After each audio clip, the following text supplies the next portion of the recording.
Good evening. I'd like to thank everyone for coming. We're in executive session. We had several things on personnel we had to talk about. I apologize for being 15 minutes late. So we'd all like to rise. Chief Snyder, would you lead us in the Pledge of Allegiance? Absolutely.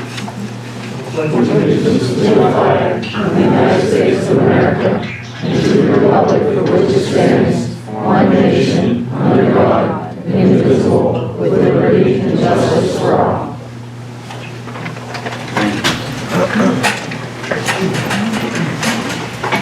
We have a busy meeting tonight.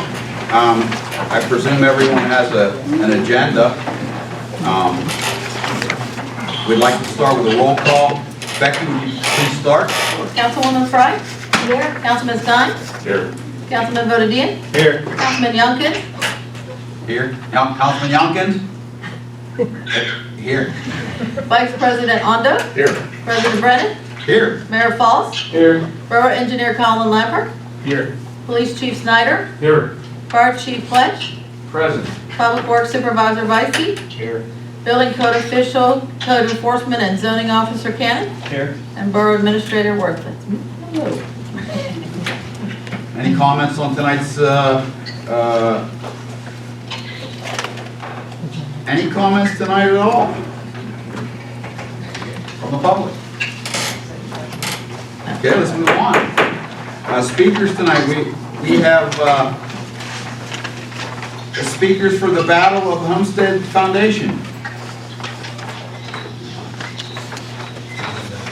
Please come up and introduce yourself.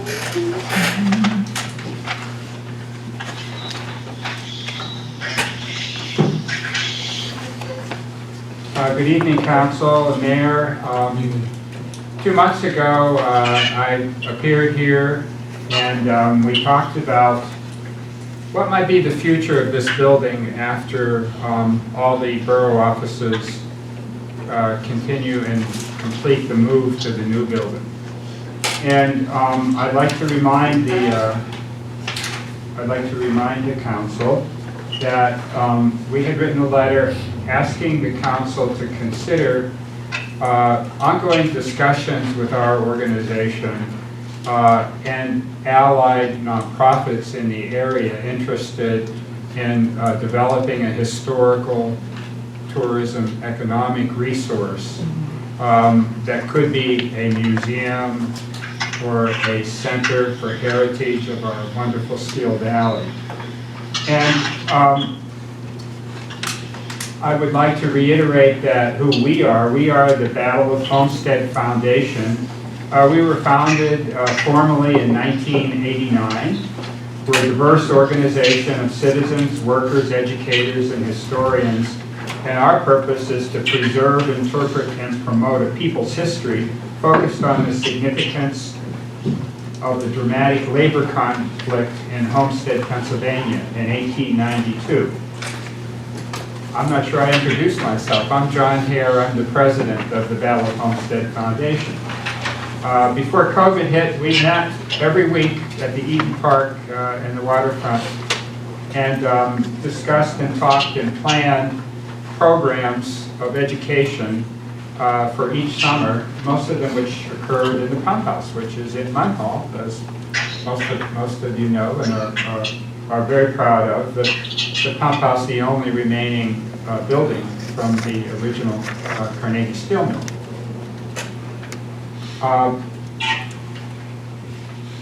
In 2019, we conducted a feasibility study looking towards a long-held goal that we have.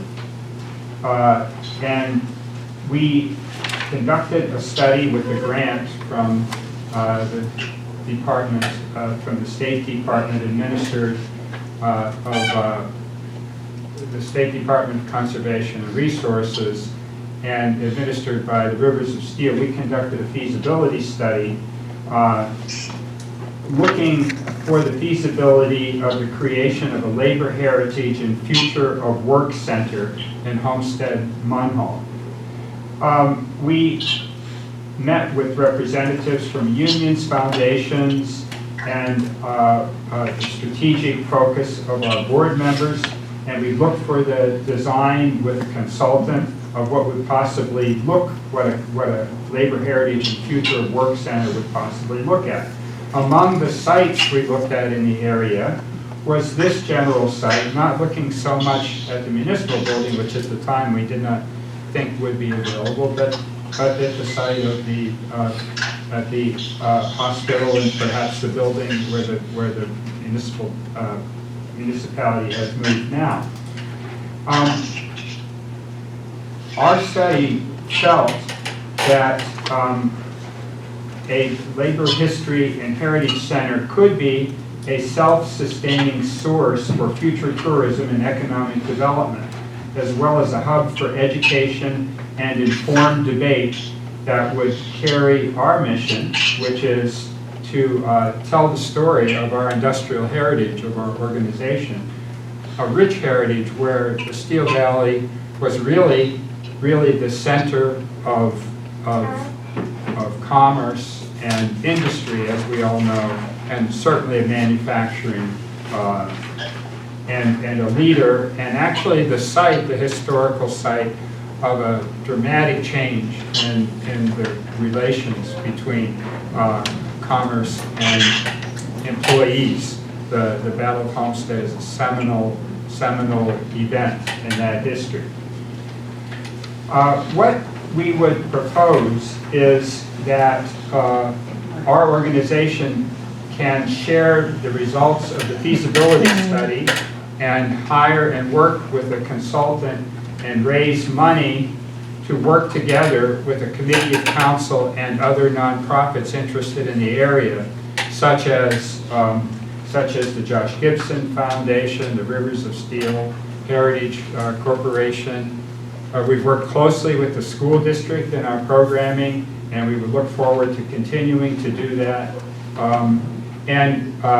That perhaps your Economic Development Committee chair, or your Recreation chair, or Tourism Committee, I'm not sure all the committees that you have chair, would be willing to meet on a regular basis with our representatives and our consultant, who has already, to thank you for the permission, to be able to come and look at the building and take a look at it and develop some scale model drawings about what a labor heritage center might look like here, and certainly to be able to cost out what would be the overall cost and of such an endeavor. We would hope that out of that would come a working group with the nonprofits and the borough to develop a real historic resource that could be a wonderful source for further commerce, tourism, and education in the community. Let me just say that we have some experience in developing interest in the resources that still exist here, not so much the built resources, since so much has been torn down, but the people, the heritage and the history and the archives. And in 2017, together with the well-known actor Mark Rylance, who has followed our organization for the last 20 years, we sponsored a play talking about a sort of a Shakespearean play talking about the Battle of Homestead that sold out the Carnegie Music Hall in Homestead. 1,000 people came to see Mark Rylance and others do the play in 2017. Mark Rylance, as you may know, won the Academy Award for Best Supporting Actor 3 years ago. He's recently been seen in a Netflix movie called Don't Look Up, but was well known for his role as Cromwell on the TV series Wolf Hall. talking about Henry VIII and his wives. Mark Rylance has written a play about the Battle of Homestead and Frick and Carnegie, and Steven Spielberg is in the process of making a movie that will be also a TV series, and we will hear about that announcement this fall. And should it be successful like other Spielberg productions, the Steel Valley will be a center for culture and would be well known throughout this country and other countries as well. And it is important that we take advantage of our heritage to build the new economy that will be necessary as we have transitioned from a manufacturing center. So I would propose that the council consider support for 3 ideas. The first would be to endorse the idea of not tearing down but remodeling this building into a historic resource for the community. The second would be to work together with our organization and other interested nonprofits to discuss what might be the contours, the cost, and a feasible plan to develop such a historic resource. And finally, to be cooperative with us in terms of permitting the organization to raise money for such a purpose.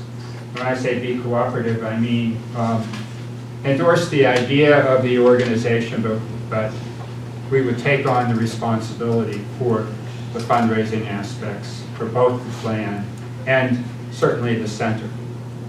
So we want your support for the idea of a use for this building. It's a solid historical asset, can be to the community as a labor heritage center, and we look forward to working with you and to developing a feasible plan. Thank you, John. Thank you very much. Thank you, John. John, what was your last name? Haer, H-A-E-R. I'm president of the Battle of Homestead Foundation, we are a 501c3 nonprofit organization. John, thank you for coming, and we're interested, and I will be speaking with you myself personally. Great. Thank you so much. Thank you, sir. Next up, we have the Steel Valley Trail Council. Well, thank you. My name is Roy Byers. I say hello to all the councilmen, to the mayor. Appreciate you allowing me to speak. There just came out just recently, and I think some of you have a copy of it, a study was done of the Great Allegheny Passage, I think around 2019, and they concluded that it brought $120 million to the businesses along the trail. It works out to $800,000 in business per year per mile of the trail. So it's a real economic driver. And I know in Munhall, the Holiday Inn really benefits that trail, as do the other 2 hotels. There's people coming in from all over the country and even from all over the world to ride this trail. And a lot of them stay overnight in the Waterfront and in the Holiday Inn. If you're on that trail, this past year I met a father and son who flew in from Alaska, and just to ride this trail. And you see people from New Zealand, from Australia, Ghana, any country you name, people have been on this trail. And I volunteer and work on the trail, and I stop people that I see have bags on their bikes because I know they're going a long distance, and I ask them where they're from. And it's just incredible, the answers you get in the stories they tell you. But one of our visions to improve this trail, the first 20 miles of the trail from Pittsburgh to Dead Man's Hollow in Liberty Borough was supposed to be a paved trail because it's a high usage urban type trail. The only section that's not paved right now on that 20 miles is behind the waterfront. We've acquired, I believe, grants that exceed $500,000 And we've just hired a project engineer, and we're gonna pave from where the trail leaves East Waterfront Drive, behind the apartments, the office buildings, and the restaurants, stopping probably at the Homestead Highway Bridge. And the property, Mitchell's, is in that area. That property is supposed to be developed into a big apartment building, and the developer said they will finish the trail, that section. And we're, I don't know if you use the trail, but it makes a right bend around 90-degree turn at Mitchell's. They're gonna loop it out to the welcome to the waterfront sign. It's down more closer to the First Hotel. And they also are going to move the sign because it creates a blind spot as you make that turn. So there's a lot happening and a lot of good things. The other vision of the trail before it was built was that the trail would be behind all the buildings in the waterfront, so that the trail wouldn't be on a road, it wouldn't be crossing driveways, it wouldn't be interacting with traffic. A lot of this trail is in areas that are so remote you don't have cell phone coverage.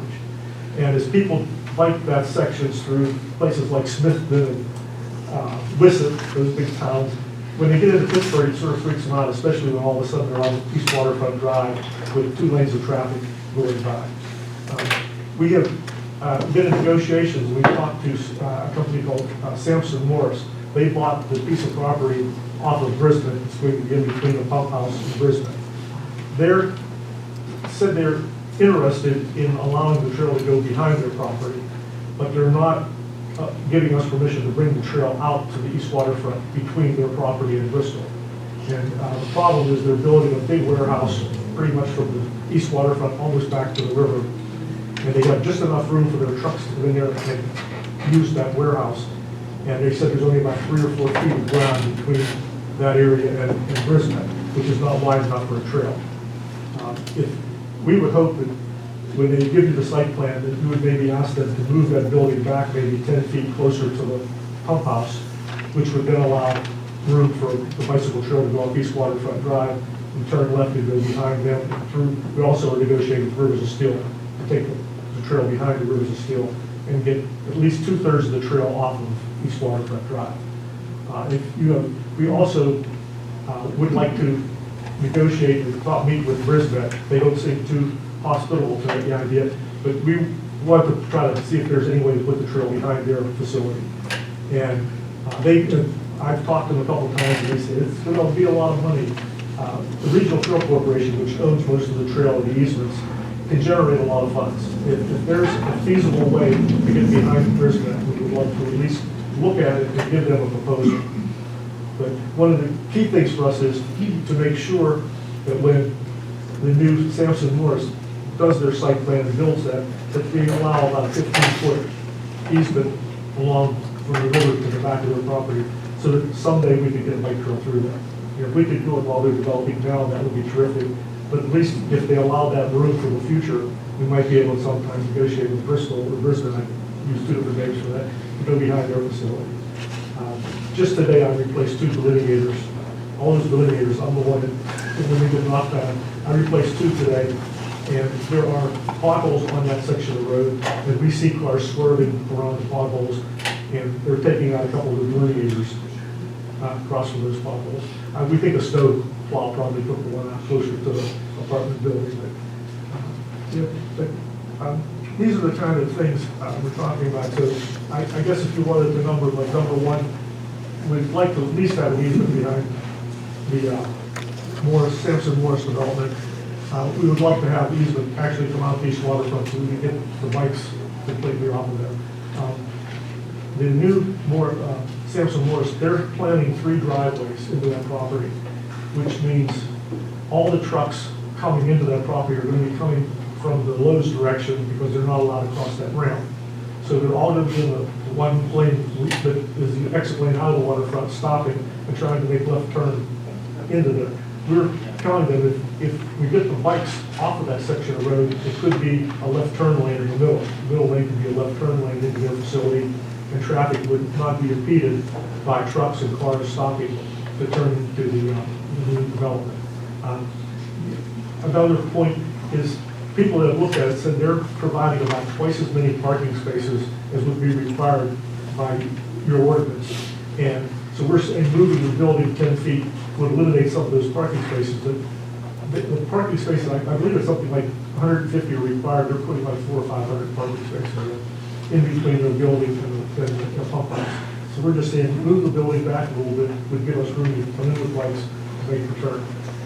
And as far as the cost of that, the RTC, the Regional Trail Corporation, would pay, to pave the path through their facility, would pay to put fencing up if fencing is required, would pay to put New Jersey barriers up, or a guide rail in between the traffic and the bike.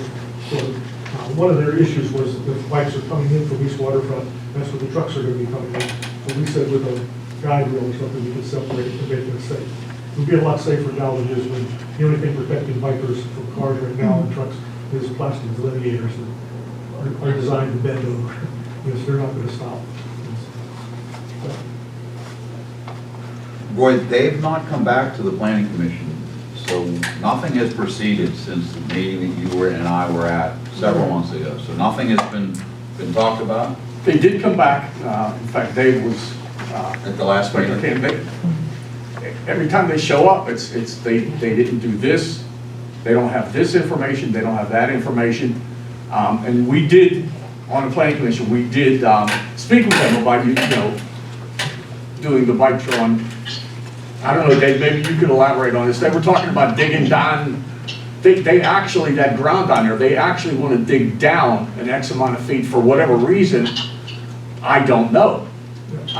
Maybe so when they build their building, they can just back the tractor trailers right up to the loading dock.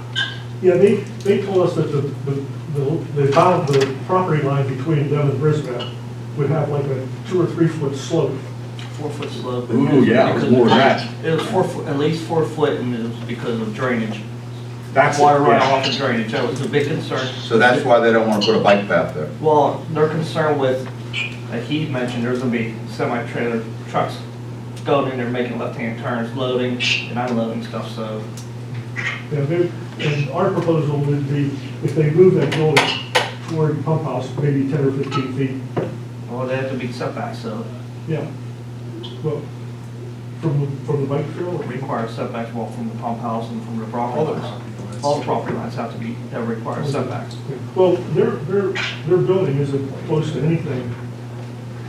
Well, they have parking and everything, like you said, they have to have so many parking spots depending on what they're doing, and, I mean, they have to follow. Yeah. I mean, they seem to be, they tried. It seemed like the gentleman that was there, the engineer, they said they looked at it, you know? But I think the problem that he was talking about was when they had to dig down. Yeah. Because of, But the drainage. Yeah. For drainage, yeah. yeah. That's the big thing right now with water runoff. Well, if, we would be glad to meet with your planning commission or individually with any of you, try to see if some type of a deal could be worked out, if we can get that bike trail off of there. It'd be safer for all the bikers. I'm gonna hang up with you. You can call. Yeah, I mean, we meet often enough with, and it's like nothing is making headway on the planning commission, so, yeah, maybe if they come in with their plans and finally get everything finalized, what they would like to do, Yeah.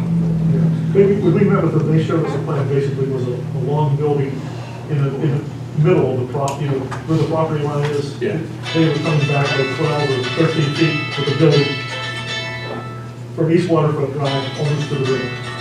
And nothing else behind there, nothing else near the pump house or near the, it was just this building, everything was parking all the way to the pump house.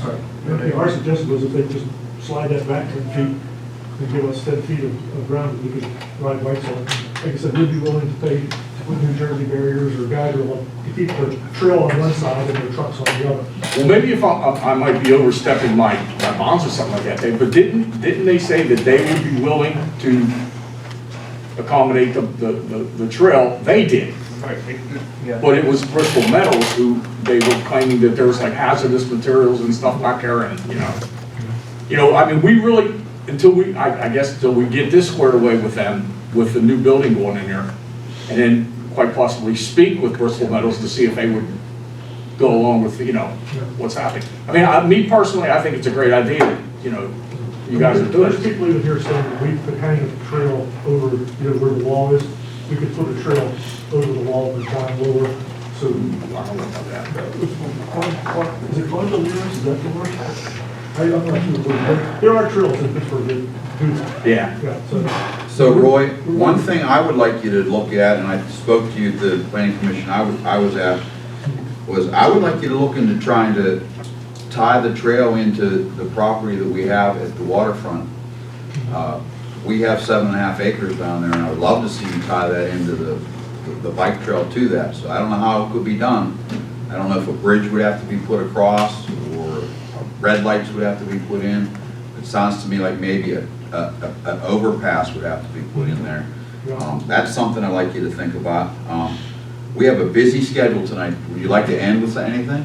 No, it'd be quite happy to work with that. If there could be a trail that goes out to Amity Street or something that gives people in these communities better access to the trail, we'd be thrilled with that. Good. The other thing is the Hot Meadow Bridge that's down here by the Rankin Bridge. Yes. That's owned by the county, and there's plans to bring the Westmoreland Trail through Turtle Creek across that bridge to meet the Great Alligator Passage. They're going to come across the bridge. The Hot Meadow Bridge. That's the old train bridge. Right. Allegheny County owns that. Wow. They have done at least a $500,000 study, and the latest was they said it would be just, it's not big enough for auto traffic. It was a one rail bridge, so it's, they're saying that would be a, depending on. I think the piece of property that the President is talking about, actually, the bridge would actually go past the property that Munhall owns. That's an active bridge. No, I'm talking about the inactive bridge down closer to the Rankin Bridge. Oh, further down, okay. Right. Okay. Yeah, they want that bridge to connect to the Westmoreland Trail, which is like the Trafford Trail that follows Turtle Creek. And that also would be able to get you from the pump house to the Perry Furnace on trails. Right. Back in the drive. So there's a lot going on there. I think it makes total sense to try to, we have 2 bridges right now going over the trail, in Whitaker and Duquesne. You know, I could see a bridge going over East Waterfront Drive, because I know that's hard to even cross that street, let alone ride a bike across it. Thank you, Roy. You're welcome. Thank you, sir. Okay, so we have one other person that's going to speak is Melanie Alliston. Melanie, are you here? And President Brennan, I can get through this in 5 minutes, but I can't get through it in 3. I've given you talking points. If you have to cut me off. I've not cut anyone off yet. Okay. So my name is Melanie Alliston. I live at 172 Roberta Drive. I know many of you have seen or read the article in the Post-Gazette back in December regarding my personal tax situation, but first I would like to preface this by saying I am in no way, shape, or form objecting to paying my fair share. I think the borough is doing a great job of providing services to its citizens. I have absolutely no complaints, and in spite of this tax issue, I really love living here.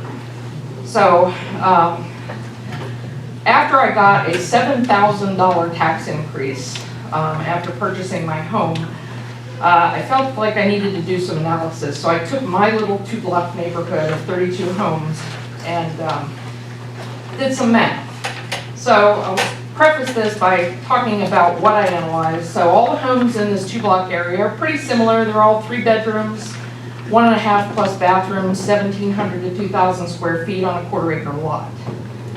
I used today's millage rate, not knowing the historical ones at the time, and looked at 3 different situations to see what happens in the event of the maximum allowable annual tax increase, which is 5% for borough and county, 2% for the schools, which comes out to a rate of about 3.1%. First, I looked at the time prior to 2019 when the property values really started to increase. In that time, my neighborhood was paying about $120,000 in taxes. Each property owner paid about $4,000. And if that maximum tax increase happens, each owner would see an increase of about $115 a year. So then I looked at the situation that we have today where the houses out of the 32 have been reassessed in 2021, $20. 29 remain at the prior assessments. The neighborhood as a whole is now paying $140,000, so $20,000 more in tax. Nothing really changes for the homeowners with the older assessments. They are still paying $4,000 a year. The increase would be $115,000. But these new owners are all paying an average of $10,500 a year. And every time the taxes increase, they would see about 3 times what other folks do, so $320 a year. Last, I looked at what happens when the county finally does a reassessment. And as many of you may know, the tax code says as property values increase, the millage comes down, so that in total, the neighborhood or the county is not paying any more taxes than they were at the old assessment, and then the county and the borough and the schools can take their normal annual increase on top of that. And so I calculated that millage rate, and it came out to be 19.4 something. So about half what it is today. But the problem comes in because the neighborhood as a whole is paying $140,000. It's that $140,000 that then gets divvied up and given to all of our neighbors. And so,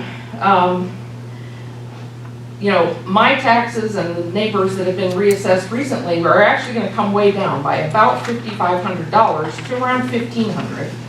But all of my neighbors are going to see a much bigger tax increase than they would under the prior conditions. Instead of a $115 tax increase, they're going to see a $715 tax increase. So the takeaways from my quick analysis are, first, there's unintended consequences that I think haven't been considered. The way the assessments are being done and compounded by the county not doing periodic reassessments. Second, not raising the millage and not doing the reassessments isn't the same as not increasing taxes. It's deferring the taxes.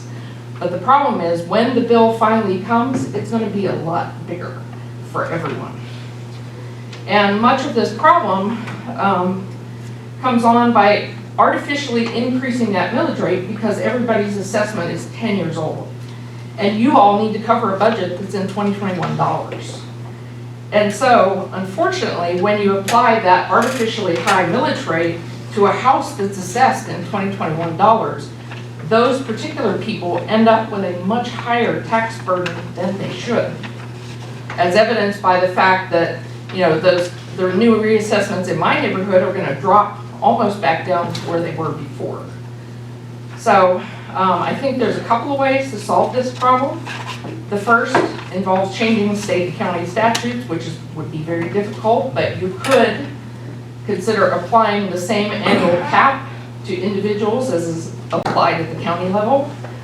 The second one, which I don't think there's anything in the law now that would prevent you from doing it, is to every year calculate an equalizing millage rate and apply it to those houses that sold that year. And that would result in an increase of what it should be around $1,500 to $1,800, which is a 40% increase and not a 300% increase, but it's still a big number. In closing, I want to just stress, you know, this is a technical math problem that I think can be solved, but the way this has gone for the last 10 years, we're already in a position where it's going to require some creative public engagement and some real political courage to fix it. While I understand it's really not solely a Munhall problem, I am asking for a letter or a resolution of support from council as I take the same presentation to the county and to the state.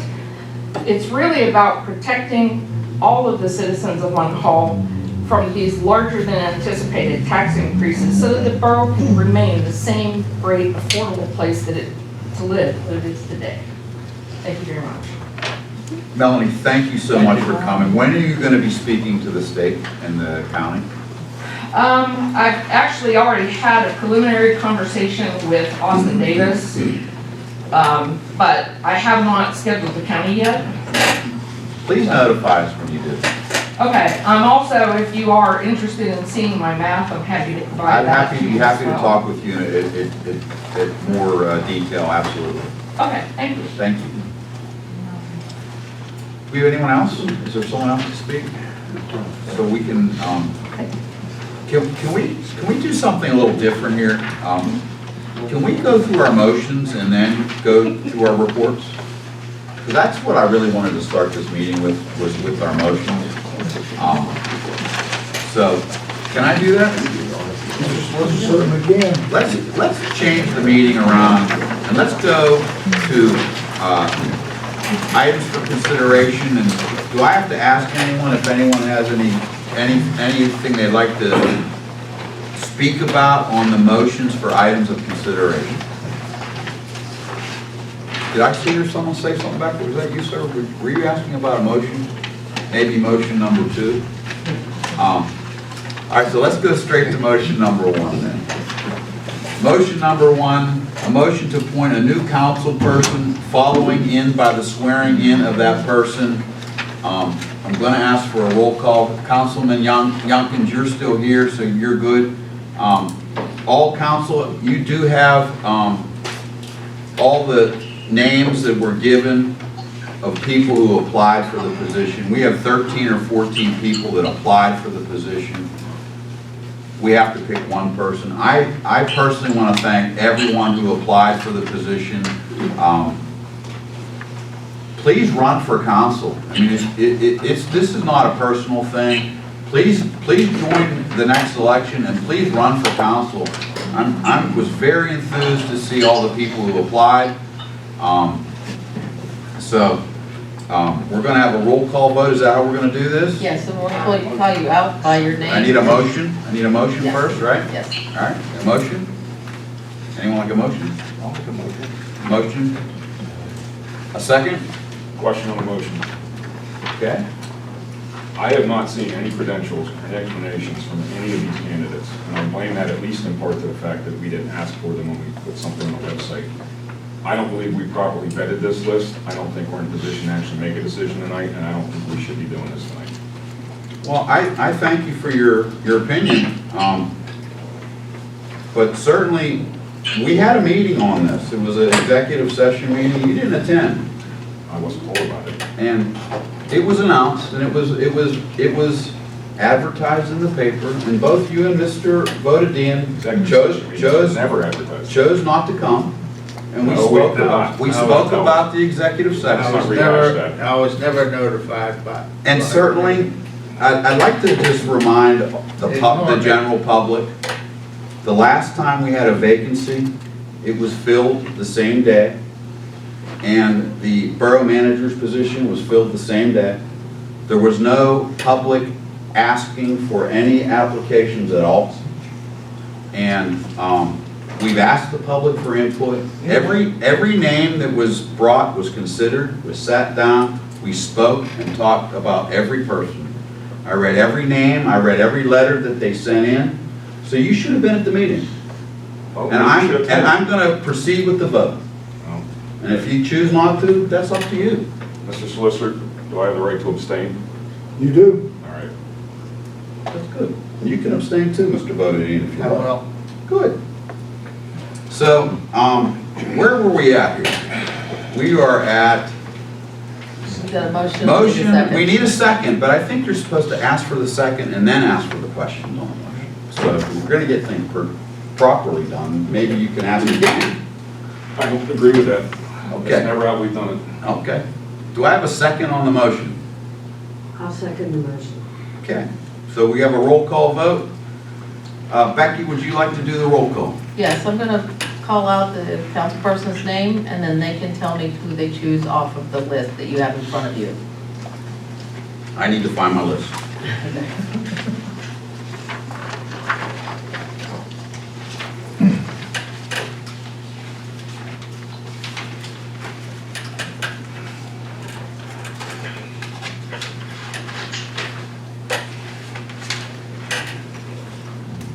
I don't seem to have a list. It's gotta be here. Do you have a list? It should be in the folder from the executive session. Here, I'll give you another set, I've got an extra Oh, I don't set. have it. I have to find that then. Kevin, do you have yours? I'm looking. I'm passing mine up. Go ahead. No, I can't. Rob, yours was informational. Yeah, I know. So I'm gonna read all the names, just so you all know that the people that applied, because two councilmen say they haven't heard this. That's not true. I said we have. Charlene Adams, Jim Barca, Timothy Eads, Russ Firestone, Mike Galovich, Bill Hanna, Tim Kubasic, Mark Morrison, Mike Orr, Philip Ostrowski, Karen Pletch, Lou Ransom, Bernie Shields, Scott Stevens, Bruce Story. Those were all the names that applied, and we did consider all the people that applied. So, Becky, would you like to make a roll call vote? Sure. Councilwoman Fry, sorry. My vote is for Bill Hanna. Councilman Stein and Councilman Bodine abstain. Councilman Youngkins. Bill Hanna.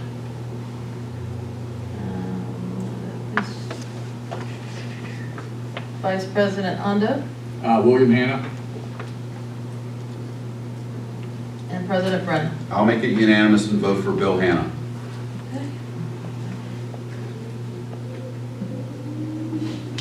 Okay. Again, thank you for everyone that applied. We really appreciate everyone's involvement. Mr. Hanna, would you come up to the stadium, the podium, I mean, and be sworn in by the mayor?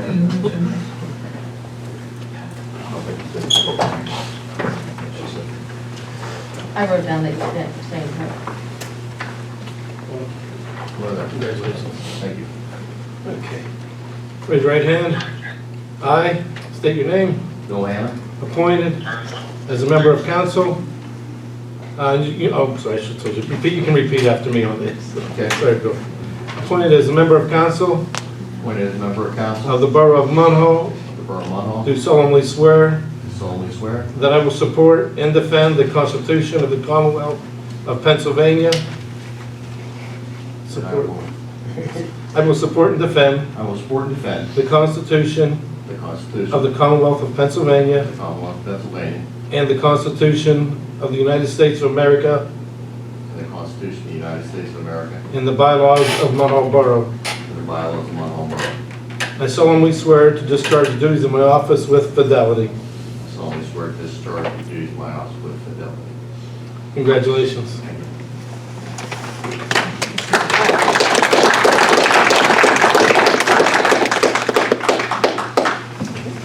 This is my first question. Where would you like me to sit? Bill, you can sit right here. There we go. Okay, motion number 2, motion to appoint Thomas Fullard as the new Munhall Police Chief with the salary to be determined. We did determine the salary. Do we announce that now or do we announce that later? Okay, it will be part of the motion. The salary will be $112,000. Do we have a roll call vote? Becky? I can do I don't know that. how you can put his name on the agenda without everybody else being considered that's interested in a job. It looks like you already made up your mind who you want. We have made our mind up who we want. Well, I understand that. Is there something wrong with that? Yeah. What's wrong with that? They're not giving anybody else a chance to hear the votes.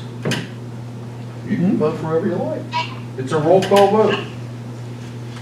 You can vote yes or no, you can vote for someone else if you like. I don't even have all their names. Okay, let's move on to a roll call vote. Councilwoman Fry, I'm sorry, you would vote yes, no, and if you decide you want someone else's name to be added there, you can tell me that as well. Was there a motion made first? Is there a motion? Oh, yeah. Yes. So the motion would be to appoint Tom Fullard as new Munhall Police Chief with a salary of $112,000. And can we change that to anyone else that we might want to vote for? Okay. Okay, is that Tom appease you, Fullard Mr. or President? anyone. Do what you want. I'm just trying to make you happy. I'm just making a statement. You sure are.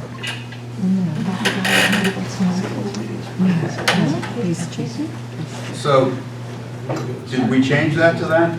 I have a motion to appoint Thomas Fullard or anyone else council is interested in as new Munhall Police Chief with a salary of $112,000. Thank you so much. Any motion? I need a motion. I need a second. You need, you're seconding. Okay, he's seconding. All right, roll call. Or question on the, is there a question now on the motion or no? Okay, roll call. Councilwoman Fry. I vote for It's gonna Thomas be- Fullard, a salary of $112,000. It'll be yes, no, or anybody else that you Oh. might want. I Okay, vote yes. okay. Councilman Stein? Yes. Councilman voted in? I abstain because I don't know who all the candidates were that applied for the job. Okay. Councilwoman Youngkins? Yes. Councilman Hanna? Yes. Vice President Onda? Yes. President Brent? Yes. Okay. Chief Fuller, would you please come up here and be sworn in as the new chief? Please come in and out there, who's out there, if you want to come in, please come on in. Mayor, would you please swear him in? It's my pleasure. Raise your right hand, Tom. Repeat after me. I, your name, I, Thomas Fullard, appointed as Chief of Police appointed as Chief of Police for the Borough of Munhall, for the Borough of Munhall, do solemnly swear do solemnly swear that I will support and defend that I will support and defend the Constitution and the Commonwealth of Pennsylvania the Constitution of the Commonwealth of Pennsylvania and the Constitution of the United States of America and the Constitution of the United States of America and the bylaws of Munhall Borough. and the bylaws of Munhall Borough. I solemnly swear I solemnly swear to discharge the duties of my office with fidelity. to discharge the duties of my office with fidelity. Congratulations, Chief.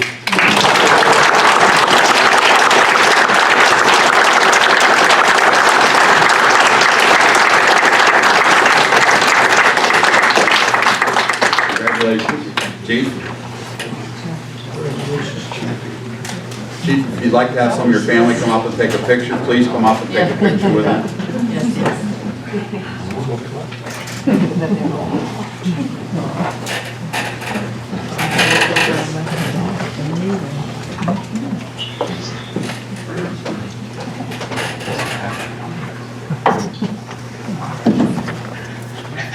Looks like a police force in it.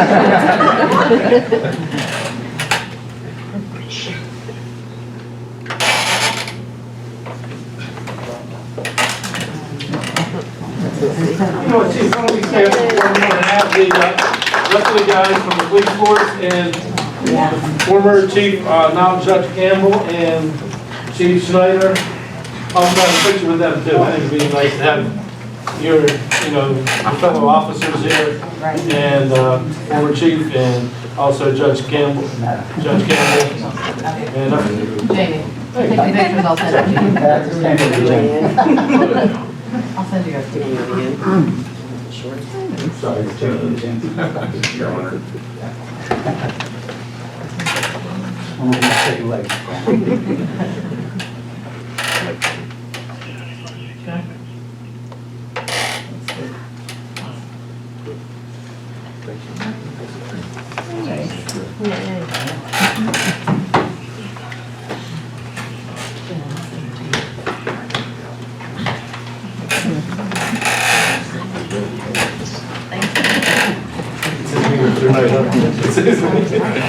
So everybody gets a get out of jail free card tonight. Okay. Motion number 3. I need a motion. Motion to renew the agreement with Commonwealth Consulting Partners at a rate of $2,000 per month, totaling $24,000 per year. Motion? I'll make a motion Second.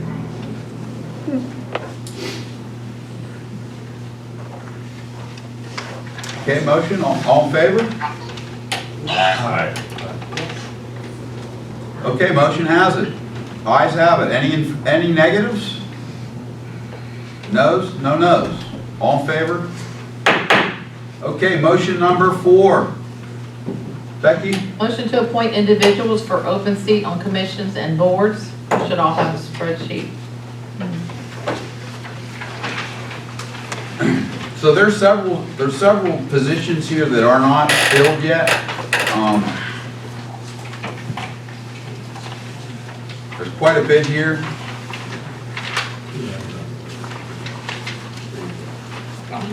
If anybody needs one that doesn't have one.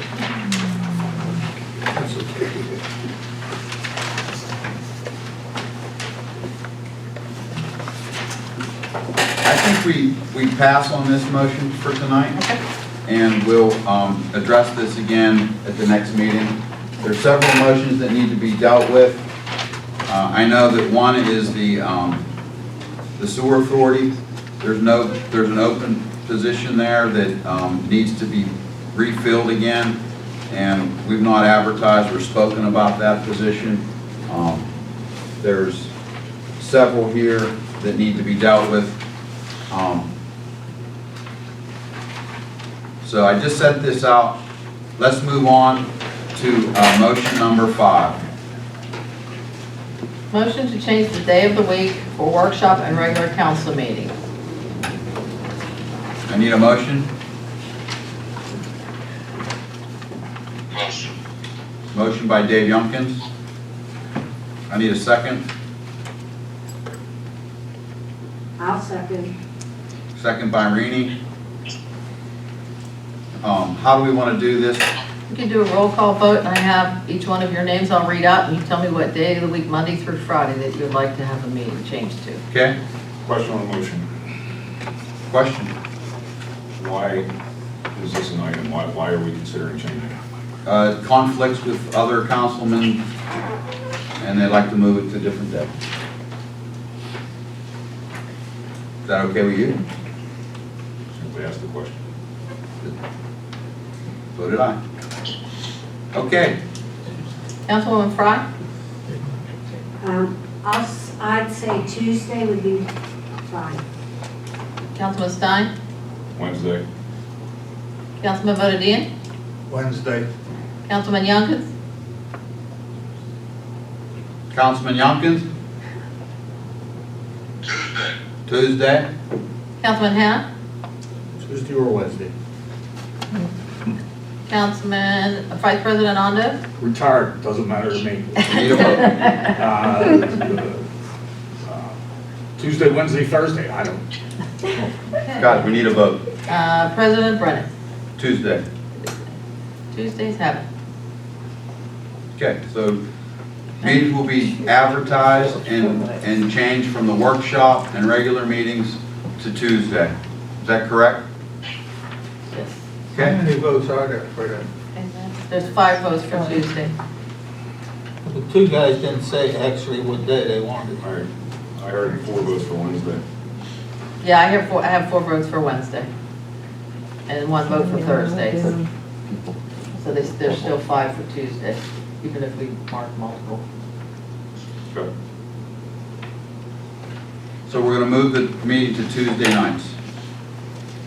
Does that start next month? Just curious. It will. Thank you. Okay.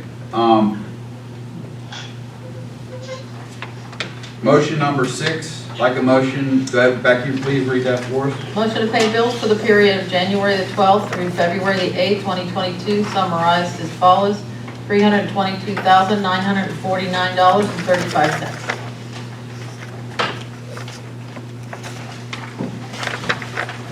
Can I ask you a question on this? Yeah. Includes borough insurances Mhm. with 2 asterisks. What is that? Where is that? It's under miscellaneous. Sorry, and I forgot to put the asterisk under miscellaneous. It's okay. And could you tell us what that insurance is for? Yeah, I have to get out this She knows where they're getting the sheet on the side. Hang on one second. Councilwoman Farr. Right here. Randy, do you have this sheet? Do I have the sheet? Yeah, I gave you the sheet, it was in the front of your book.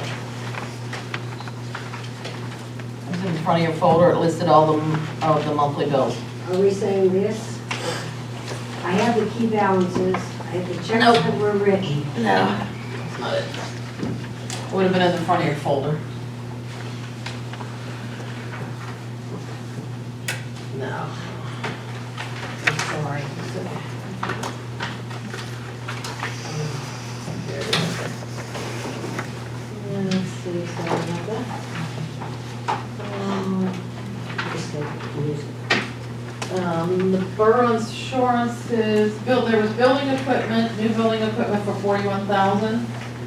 That was, for the gym equipment, and we actually got that money back from forfeiture. already. I'm more interested in the insurances. Oh, it's only it's $14,298. And what was that for? That would have been travelers. That would have been what we have for travelers. That was for a audit? Was that for the audit that was done, or was No, that the paid, that audit. was paid last month? Yeah, that was paid last month, and the audit, actually, we have to talk about the audit, because they've done a workers' comp audit on it now, so we'll actually owe more than that. Okay, good, I'd like to know that too.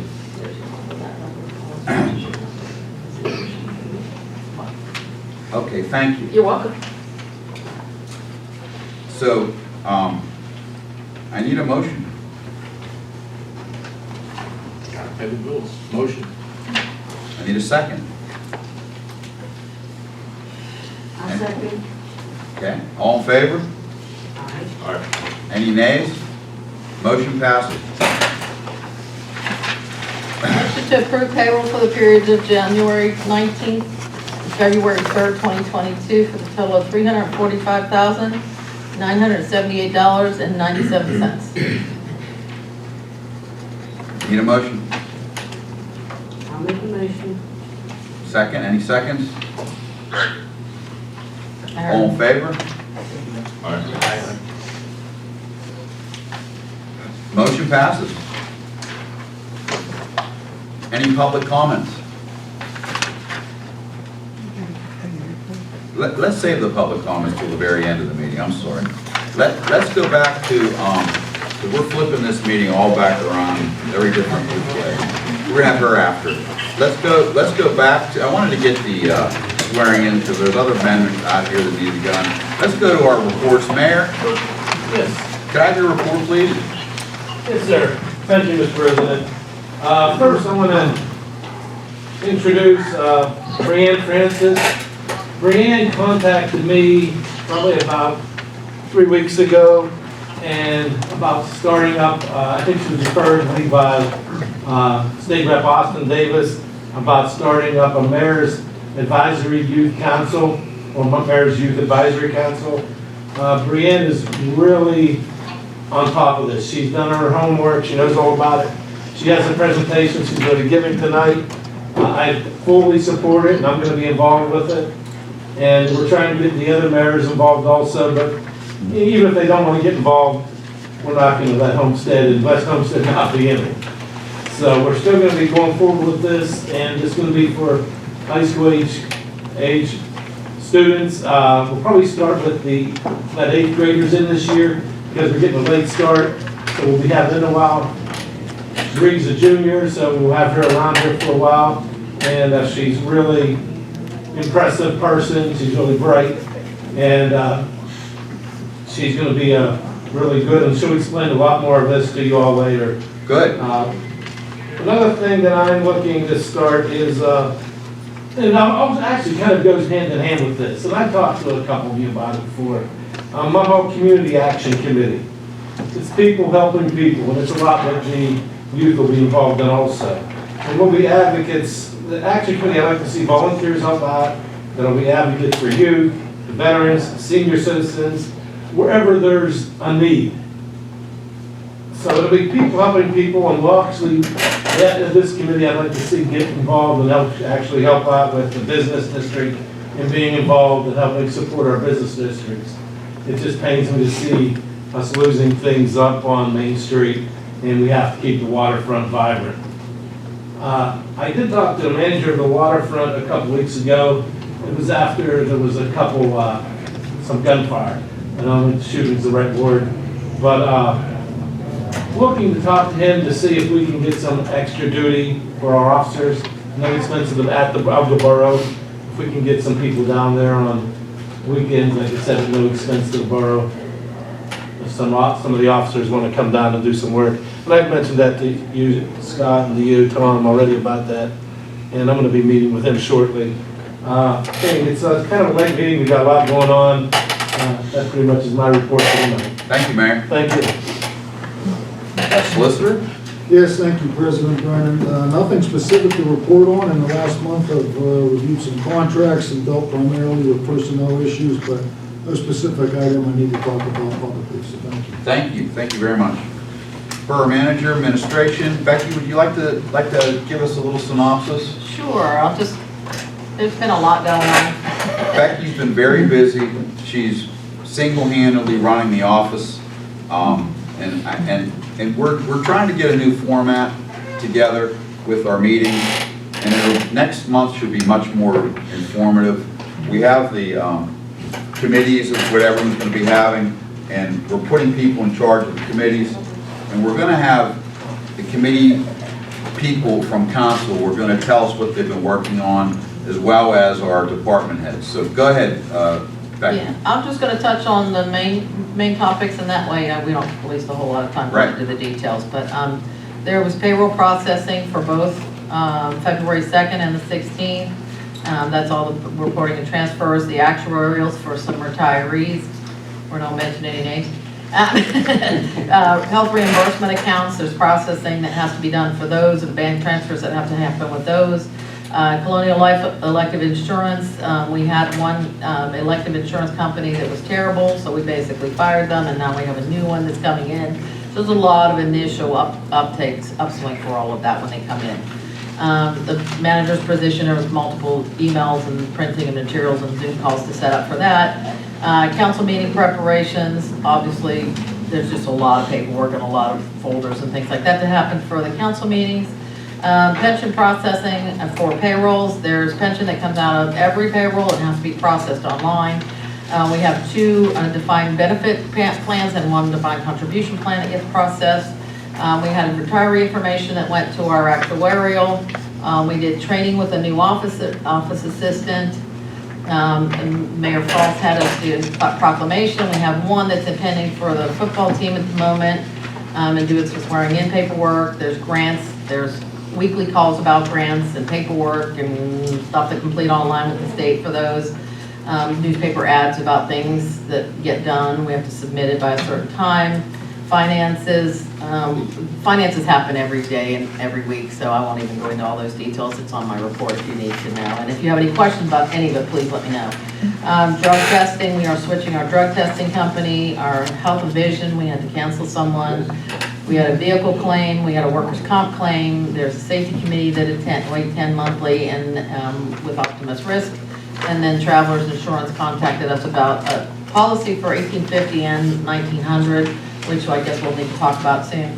And the Public Works and Public Police boot money and clothing allowance and employment verification came in for an employee. So Becky, could you mention who's been helping you? Yes. We have volunteers that are helping. Emma Carter has volunteered to come in. Thanks She very comes much. in it's very helpful. And Ms.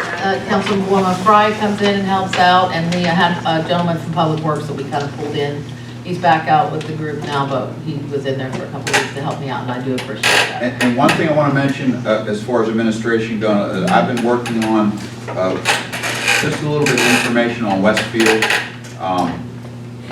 Couple things have been going on there, and I've been talking with people from Atlantic Coast Baseball, speaking with them. I spoke with them several times. Spoken with, got information on Steel Valley High School and them using the field. Chatham College, I have contacts to call with them. But more importantly, I've talked to a gentleman who's trying to revive the Homestead Grays baseball team. And it's going to be a college team but it's going to be named Homestead Grays, and they want to play on Westfield.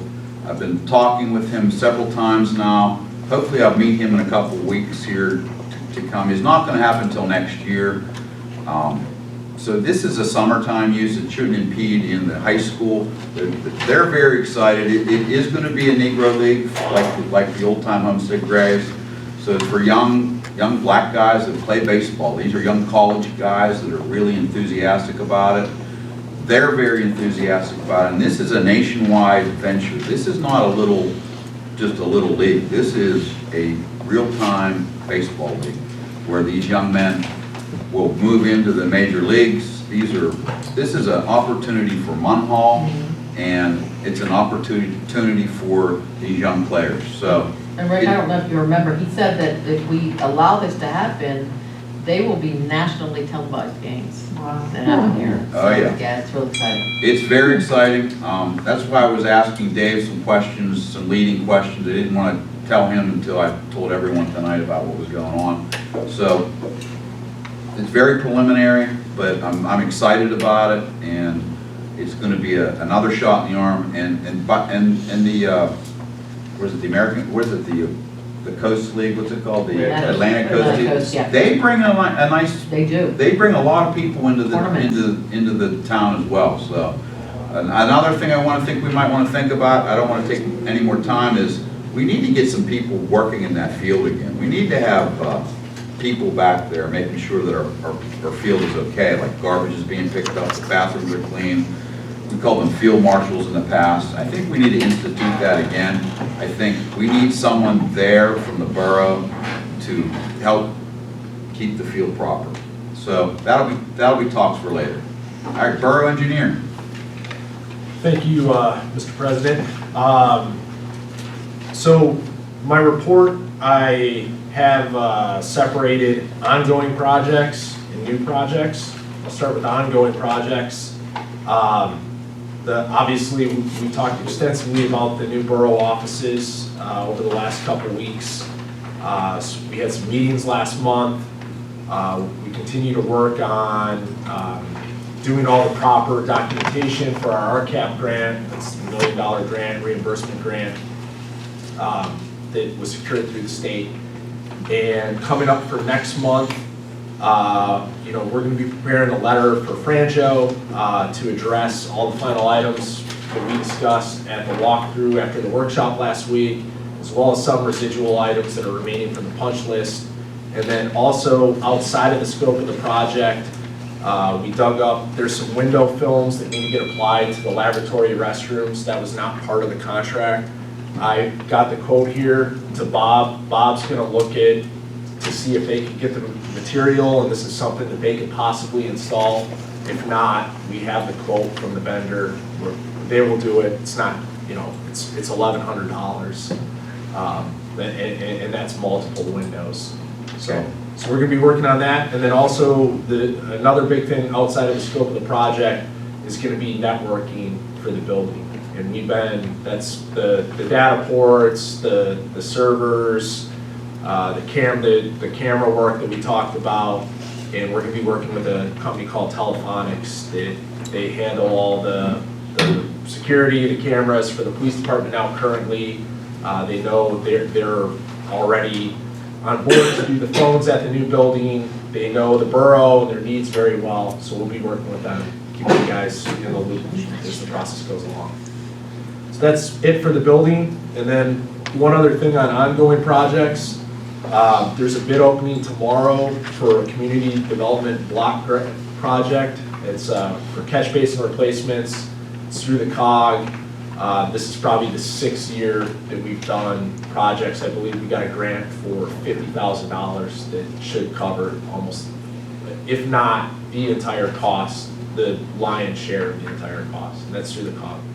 So I'll be there tomorrow at the bid opening. New projects. We discussed I'll call it the park project, but it's through the DCNR grant. We'll be meeting on Friday, 9 a.m. with members of council, and others are welcome to come. We'll be meeting here at 9 a.m. We'll discuss the plans for Vine Street and Troutman. And just one other, I added the multimodal. I really think we should get started on this, updating, refreshing the cost estimate that was prepared, the scope of work so I can come prepared to speak about this project at the next Borough Council meeting in terms of what needs to be done, in terms of scope, what kind of costs you're gonna be looking at out of pocket, and what's gonna be covered by the grant. So, that's it. I have nothing else to add. If anyone has any questions, I'd be happy to answer them. Any questions?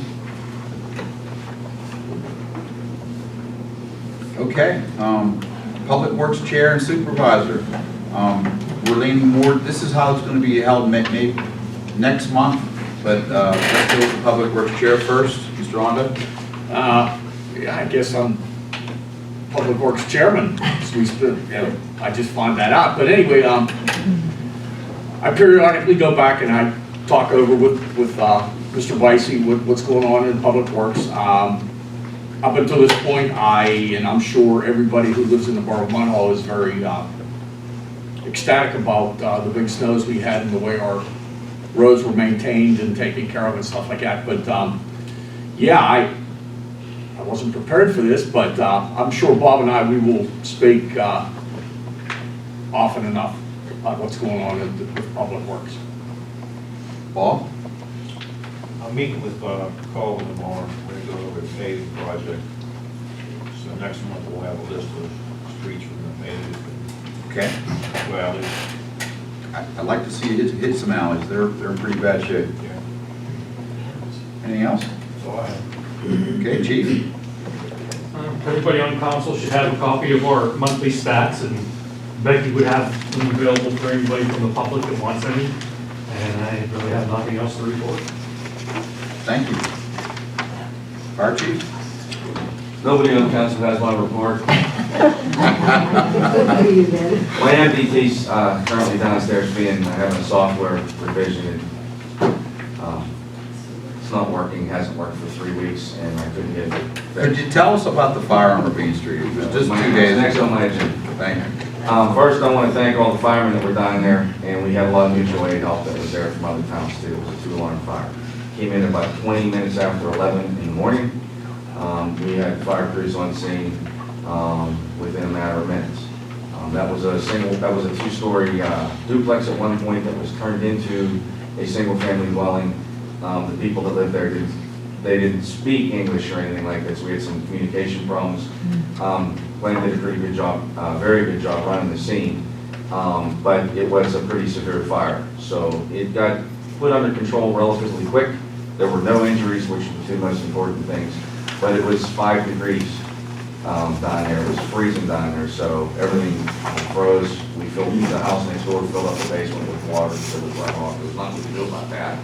So we pumped that out. It was an unoccupied building, just renovated, but everything went pretty well down there, by all accounts. I heard the fire.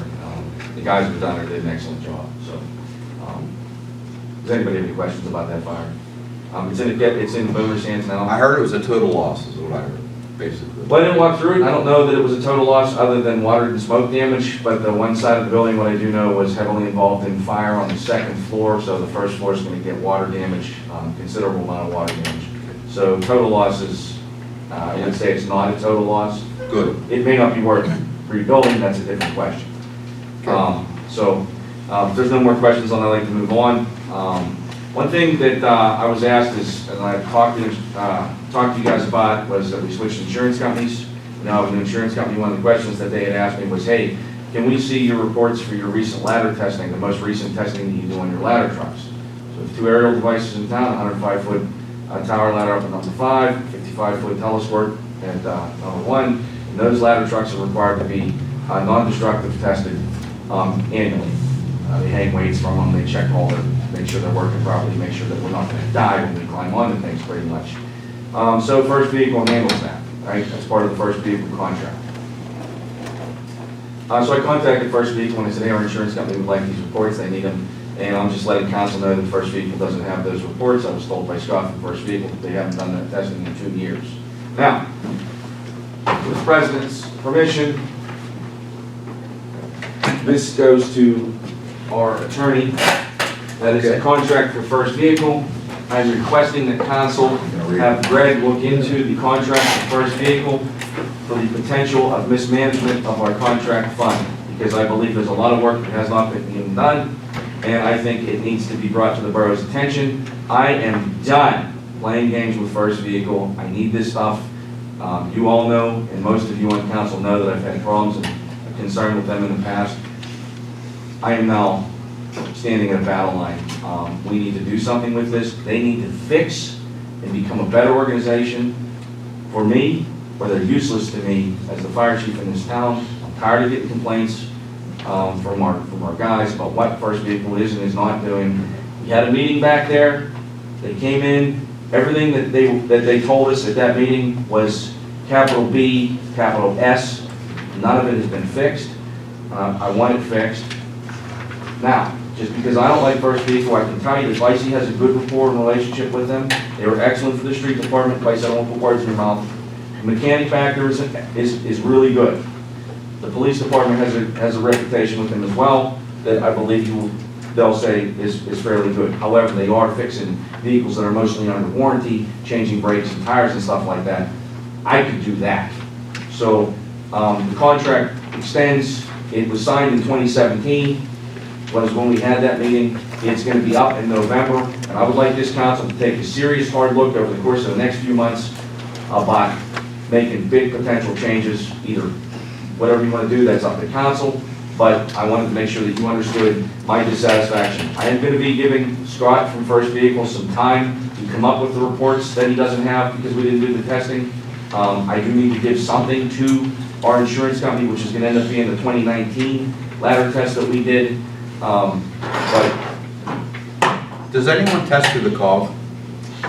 Interestingly enough, for the last 3 or 4 years, or maybe more, I always get people reach out to me from around the valley here. They're interested in doing hose testing, fire pump testing, and ladder truck testing as a group. The more they go into the group, the COG gets them in as a group, the more money they save, right? So I've always just said, no, I can't participate in that because it's part of our First Vehicle contract, which, as I just said, they're not doing. Doesn't matter. Right. So I think at the very least, and actually the chief of Homestead, Tim Eads, called me the other day, about a week ago, and he wanted to know if I'd be interested in this, and I said, no, Tim, was already a First Vehicle, and now I'm going to make that call back, and I'm going to try to get us on a list. At the very least, I'm going to find out what it's going to cost us to test our pumps, test our hose, and test our ladders, so that we can go back to First Vehicle and say, please deduct this, this, and this from your annual contract. And I believe that the other COG, the South Hills COG, or the Shea COG, they call it, Yeah. I believe they do that testing. They do.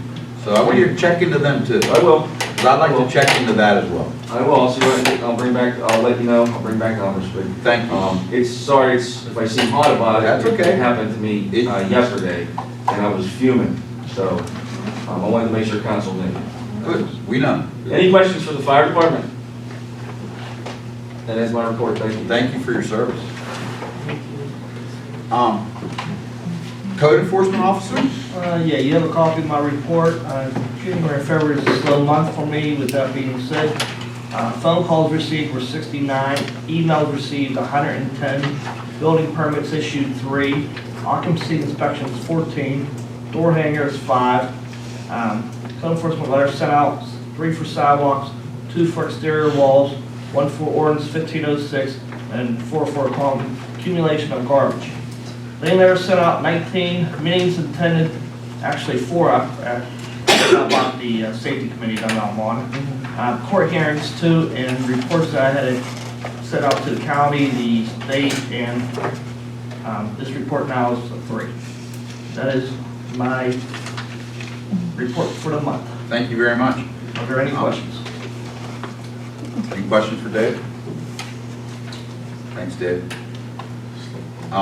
We have finance chair, sewer authority, and tax collector. Rini Fry's the acting finance chair. Rini, would you like to speak about it? Just a few things. I would like to say that we have an issue with a person in our borough.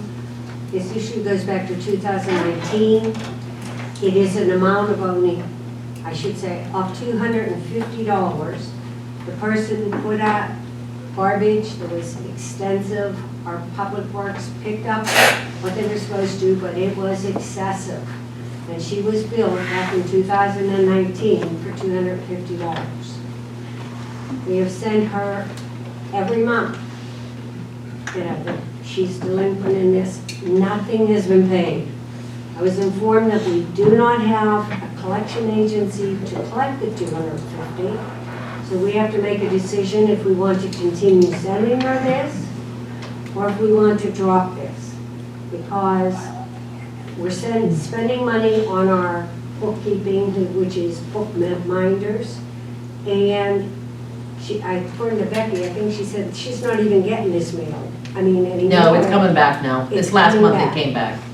So, but just to clear the books, I need to ask how we feel about this. Do you want us to continue pursuing and they send it back and forth, or do we just drop the issue? Greg, any input on that? Who does our delinquent garbage and? I think it's legal tax. Yeah, legal tax, and you might ask them if they'll pursue collection on that. I'd start with that.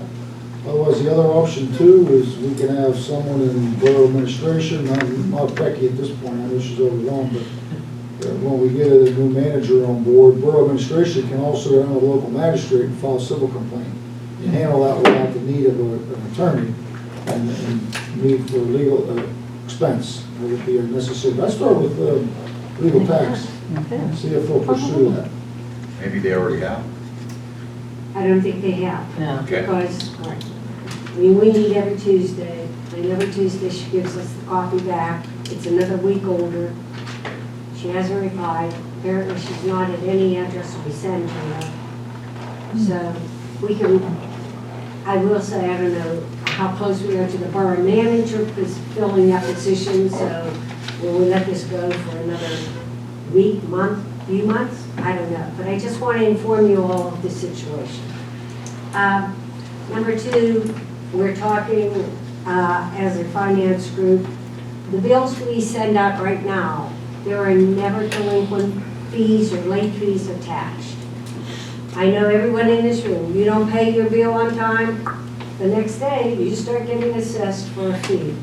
We want to bring this up to discuss putting this on all the bills, the delinquent fees, but we need to write up a policy, I'm sure. So they would have to, inform us about this. We can't just do this on our own. Well, there should be a fee schedule for additional charges and interest and late fees that legal tax would pursue in all these delinquent collections. I mean, typically, our administration is tasked with collecting current due bills. When we run into delinquents like you were describing, generally we have an outside company that does this, and they're authorized that on all their fees, all the additional costs and expenses are added onto the bill. So it's no cost to the borough. That's the efficient way, and then it doesn't burden our administration, so. Yeah, we haven't done that, Greg, for a while. We've actually been pretty lucky that we will usually write across the bill, past due or last notice or something like that, and they'll pay it. But this particular one, she's not. Well, that's There's good. a couple of other ones for like the parking fees that Yeah. Joe had to really do a lot of work to chase down the corporate office. So we haven't done that at this point, but we can certainly check with When it legal becomes tax. this delinquent, like you're describing, Yeah. Mrs. Fry, I'd Yeah. suggest turning it over to a service like Yeah. legal tax. Okay. I didn't think about that. We can look into that. Another thing I just want to mention to everybody, motion number 3 on there about the $2,000 a month, the 24,000 months, goes to our grant writer, who, her name is Jamie Glasser, who she is very good. She has gotten us a lot of money, and one of the things that she got us was a $442,000 grant that we have to match half. So we have to match 221, but it was written to start to improve our parks. And the 2 parks that were brought up were Trotman and Vine Street. And on Friday at 9 in the morning, some of us will be meeting and going to those 2 parks because we would like to start getting playground equipment. Our parks, I'll just say how I feel. I think our parks are pitiful, okay? Woodlawn or Woodhill is beautiful if you're playing softball. There's 4 slides or 4 swings. there's an area on that tunnel that's disappeared. You know, you pray somebody doesn't get hurt or killed. But anyhow, she has gotten us a lot of money. And I'm opening it up to anybody. If you would like to join the Parks and Rec Committee, please come. Put in, tell us what you're thinking. Be it for your children, your grandchildren, your neighbors. It would help. And last but not least, I wanted to say that as of today, we have a balance of $963,721.07. We will be getting money in as the taxes are paid. We're about forward right now. Okay? Thank you. That's my report. Rob? Mr. President, yeah, I'll forward to council. I have a request from the baseball. They talked last year about having some things done before spring, and I'll forward the request to all of you. I'll probably forward it tonight, like, if not, I'll do it in the morning. Okay. And I'll need Mr. Hanna's, I'll forward it to you, and maybe Yeah, I'll make Mr. sure Hanna it's- wants to get Mr. Hanna on our email chain. Okay. Love to hear it. I used to be the president of Munhall Baseball Association. Yeah, so there was a request that they sent through me that they gave to the manager in the fall, and they followed it up with me today, the email, so I'll share that with all of you. That's great. Anything else, Randy? No. Okay, very good. The sewer authority and the tax collector have been added, and I want you to add the ambulance service as well, Becky. Okay, I will do that. I'd like them to be invited to meetings. Dawn McCurry said she would like to come quarterly. Pardon me? Dawn McCurry said she would like to come Okay. quarterly instead of every meeting. And the sewer authority is here, so Yes. so would you like to speak as well? I sure can. Good. First of all, I don't have a written report this month, but I will going forward. Cleaning and televising of the garden plan sewers is being wrapped up. That's one of the projects we have ongoing as part of our maintenance. We have approved our budget for 2022. It has not been like visually typed up, but anybody who wants to see it, of course, is welcome to it. Approval has been given to our engineer for design for the deficiencies and corrections project. This is a project that is going to be done for the trunk sewer takeovers. I'm not going to get too deep into details, but Alcoasand is taking over larger sewers. And there's 3 areas in the borough that are going to be subject to that. The phase 2 consent order, which was a hold up on a lot of building projects, the sewer connections, things like that, that has been approved by resolution by our board, and it was sent back to the DEP for execution. That is, I had gotten a verbal that it was executed, but we have not received the executed copy yet. We are an approved vendor for the Live Walk program. That covers arrearages for people that are, that covers payment on delinquent sewer bills that up to $2,500 on your water and sewer bill. All you have to do is qualify, it's like my heat, but it's for water and sewer. And anybody that meets those income requirements can receive up to $2,500 on each bill, on their water or their sewer. Water and sewer, but you have to meet the requirements. And they are coming in pretty rapidly. People are qualifying and we're getting all this in. Also, anyone who wants to come to a sewer authority meeting, they are currently being held remotely through Zoom, and they are the first Wednesday of every month. The logins and the meetings are all held, the logins are all on our website, and you're welcome to attend if you want to know any of the nitty-gritty details. Would you, I was negligent to introduce you. This is the first real council meeting you've attended.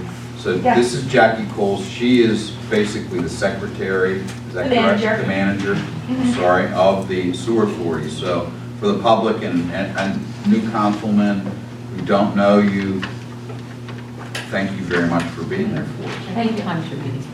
The meetings are at 6:30. I have a question, Greg. She mentioned that the DEP gave a verbal. Yeah, it was a verbal from my contact with the DEP. He called and said, Is a verbal good enough for me to start issuing building permits? Because There's 3 projects right now that are being held on hold. I'm sorry, wait. Four. Verbal, is it sewer authority, how does that affect you? What? Sewer taps. For Sewer sewer tax. tax. Yeah. There's the checkers that I'm holding off on, Mr. Wiggs project.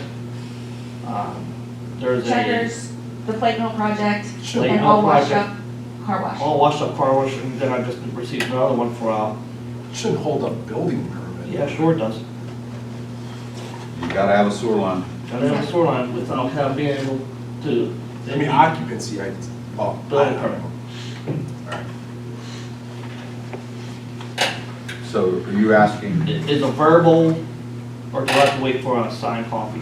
The verbal approval, it said what? That they had executed it, that we were supposed to get it back. Haven't gotten it yet. Not Right, we've been waiting for months. I'd wait for the written Wait, okay, document. okay, that's fine. Yeah. I mean, I've started my process of finalizing what they're gonna owe for captains and things like that, but not anything Right. further than that. I mean, checkers are really Yeah. I'll watch Oh, those. okay. all washed up is upset, and like I said, there's 3 other ones. Is Checkers that new restaurant that's Yes. going in? Okay, so that's, what's it, the other name? Rally's. Rally, Yeah. okay, thank you.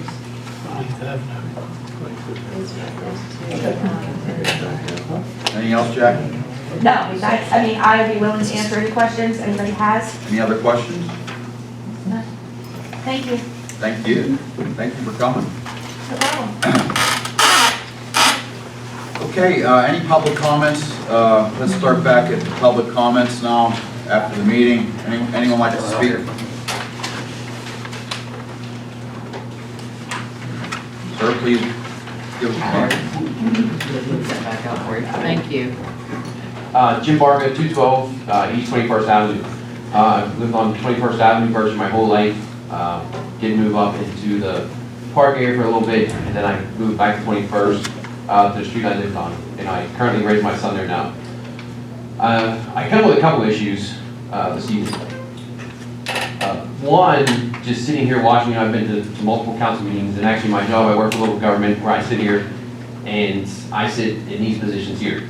If council does not get along, it makes it tough for everybody here working. If council don't get along. What happens behind closed doors happens. But in the public, I mean, everyone has to get along. They'd be on the same page. Because like I said, if not, it's a bad impression on us and the public sitting here, plus it makes life hard for all your directors, we call them directors where I work, including the volunteer fire chief. So that's just one thing I just want to put out there. So I wanted to know what the process is for when construction is going on in an area, to any type of notification that is sent out to businesses to let them know that construction is going off the streets. And what I'm speaking about is the construction here at 22nd and West. I have investments into that building with the hair salon, and it has been a nightmare for the past couple of weeks, an absolute nightmare. Where people can't get there, they're calling, canceling, they're told they can't get through. The water's been shut off, but that, I understand that's not on the borough itself. The other thing is it's last night it became a disaster because people were trying to cut through the alleyway. We can't get through the alleyway because it's blocked off. And they do have that sign on and it's flipping down because when I got these complaints this morning before I left from work, I drove over there to see what they were talking about. You run into a dumpster. The alleyway has been closed for, I don't know how long. A long time. 3 years. I think it's time that alleyway needs open back. Which alley? Right here. Right behind the back. Behind the back. Outside the back. Now, I understand that they have a dumpster sitting there, but I think they need to find other ways and means of putting a dumpster onto their property somewhere and getting that alley cleaned up and back open. Because one, with the construction going on, people tried to use that alley and couldn't. And there was zero notification to the businesses there that that stuff was going on. None at all. I don't know what the process is. I know the process is where I work is, you know, the building department works with the police department, and it's either the contract has to send notifications out, the police make notifications, and so does my department. But we received no notifications from the borough. And like I said, the past couple of weeks, it's been a nightmare, revenue loss, and I'm sure the vet is feeling the same with people getting in and out. Well, I think just to comment on that portion, I think where we're trying to enroll in the Code Red system would be helpful. You need enrollment in the Code Red so that people know what's going on. But some sort of system like that, I know Homestead has a system like that where they notify people what's going on in the town, where there's a fire here, like down Ravine Street, avoid that area, road construction on Interborough Avenue, whatever. I think we need to look into something like that. So go ahead, I'm sorry to interrupt you. So that's one issue, and I just wanted to put it out there, if the businesses, no matter where the construction is going on, that they get proper notification. Because we want to bring businesses to Munhall, and that's going to lead into my next thing. So another thing that I'm involved with. Well, I can make a comment on that. The reason, well, right now, it's the water company. Yes. I don't know what their process is on notifying, who they have to notify, if the water's being shut off, because I got calls too. How long's our water, I mean, I'm sure she does. Yeah, I know the water thing's not a borough issue. And also, it's not a borough road, it's a county road. So the county, I mean, actually, my wife works for the county, and they're not very happy with the water company. And I know he's not happy with the water company, I'm not happy with the water company. It's a mess. Well, I don't think the water company's making the notifications that they make standard. Jim, as you well know, when the water companies have a break, or there's a gas leak, or they're working on infrastructure, we get text pages from the county telling us that there's a road closure. I've received nothing on 22nd Avenue or West Street or any of that. We got a couple of text pages in the beginning when they were working over on the Main Street side. Nothing. In fact, I came home from work the other day and it was blocked off, and I said, I didn't know they were even working there. So that to me tells me that the contractors are not notifying the proper authorities right off the bat. So, sorry, Jim, I didn't hear. Oh, no, I mean, that's perfect. But I understand it's a county road and stuff like that, and I deal with county and state roads too, but we take it upon us as the borough to let our businesses know that this stuff will be going on, to make sure that they know. So Becky, remind me to call the water company. I will make a personal phone call to them and instruct them to give us some information when they're planning on doing projects. Yeah, because they honestly didn't know. They didn't know until they showed up at 10 o'clock and there's an excavator sitting there, cones out, and... It's one thing to have a problem where water's gushing out the street and they get a call and they gotta come fix it. But this is a project that they've been working on. Even in those cases, we get notified. Really? Yeah, if 12 o'clock at night, if there's a water break on Main Street and shut Main Street down, I know I get text page, and all our firemen do. Rich will attest to that, he's gotten this. So, I'll make a phone call and try to get some more information. So go ahead. What about the opening of the alley? What can we do? I mean, I'll look at the dumpster situation, but as you know, it's, when you're doing a major project, roads get closed down. 2 years is a little expensive. Well, as well as I do that, building, the UCC building permit's good for 5 years. Is that Charlie Bash's dumpster? Yeah. It is. And I mean, it was closed the whole time. And I can have Natasha come and speak to everybody. She's gone to all these neighbors, she's been working very well with the neighbors up there. They actually take their garbage out for them sometimes. They've really been working with their neighbors. When we say neighbors though, how far are we going? Well, I live on 3 or 4 houses that are really. Yeah, I just think that the notifications is, it needs to go out a little bit further. I live in that 200 block of 21st. I literally go over 2 blocks, I almost run into the building. I'll just also say, when they initially came here, we discussed about they had no space to stockpile or anything like that. Maybe they're further along in the project now where they need to think about. Actually, they're gonna be building onto the house part now. They actually added a phase to it.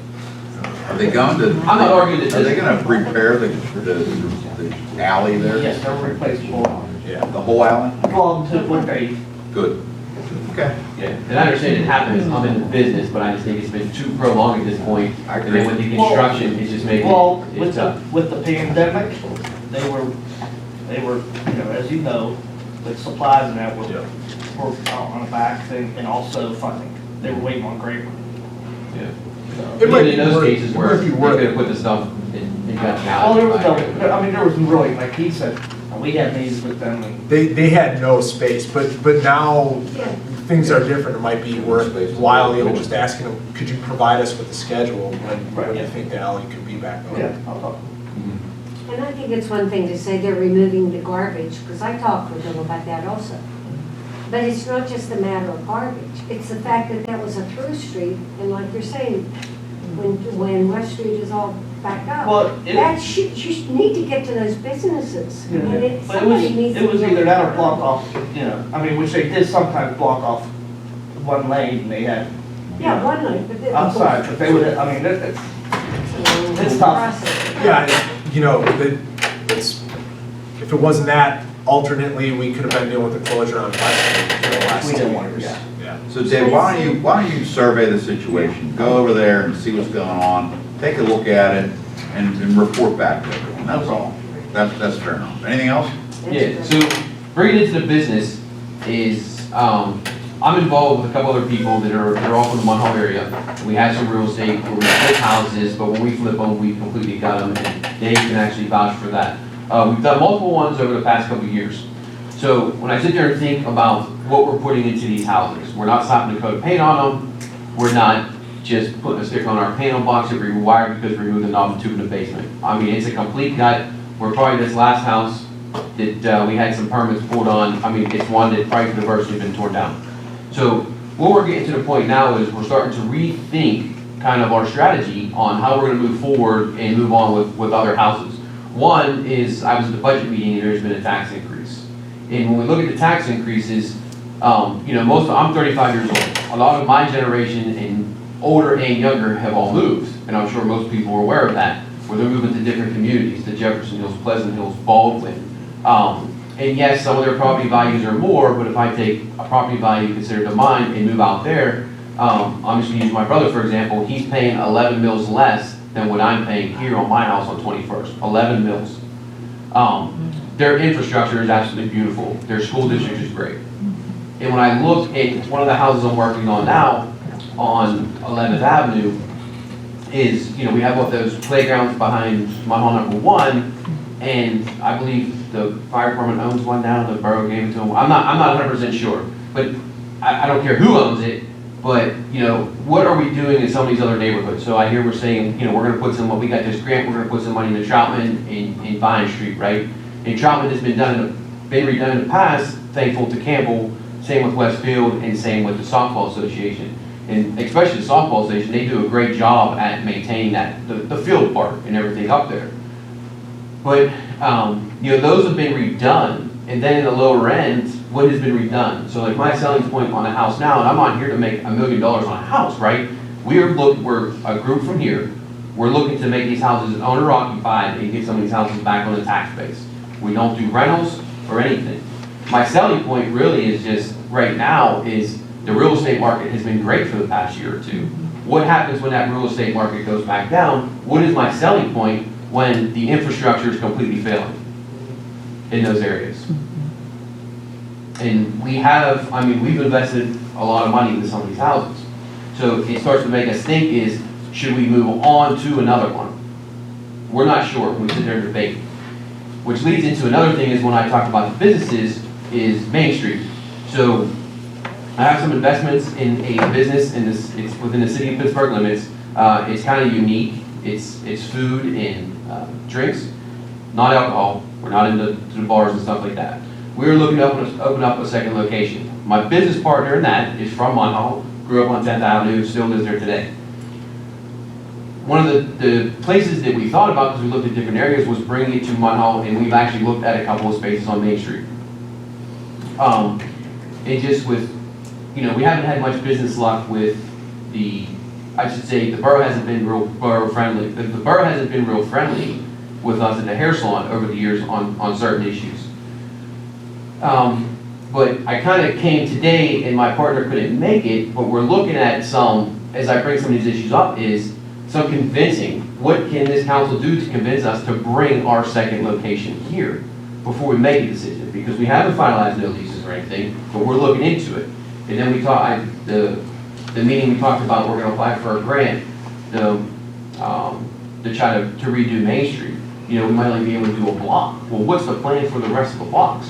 What if I open up a business that's not in that block, that I can't get a space there, that I have to move further up? And the sidewalks and the streets and the curbs are the way they are. So I come today to kind of say, hey, what can you guys do to convince me to purchase that next house? And we do, I mean, I grew up in the lower end, and like I said, I still live there today raising a 3-year-old kid. People say, why are you still there? You know, you're crazy, this, that, you need to get out of there. But I mean, I kind of look to you guys and say, hey, how can you convince me to bring my business here into Munhall and put it on Main Street?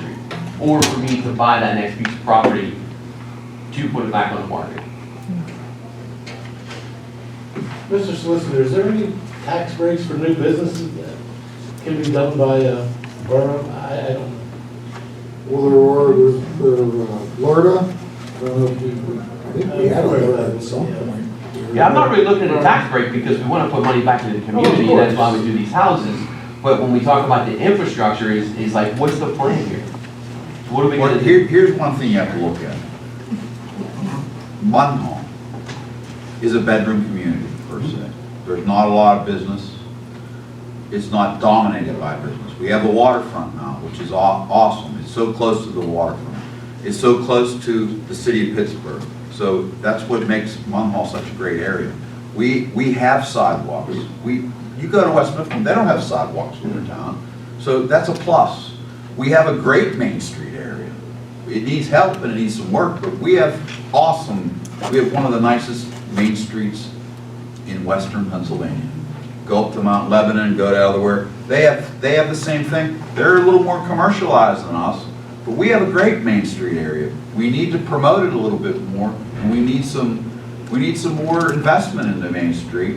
And that's why I would say we need young people to start putting business first and start doing stuff like that.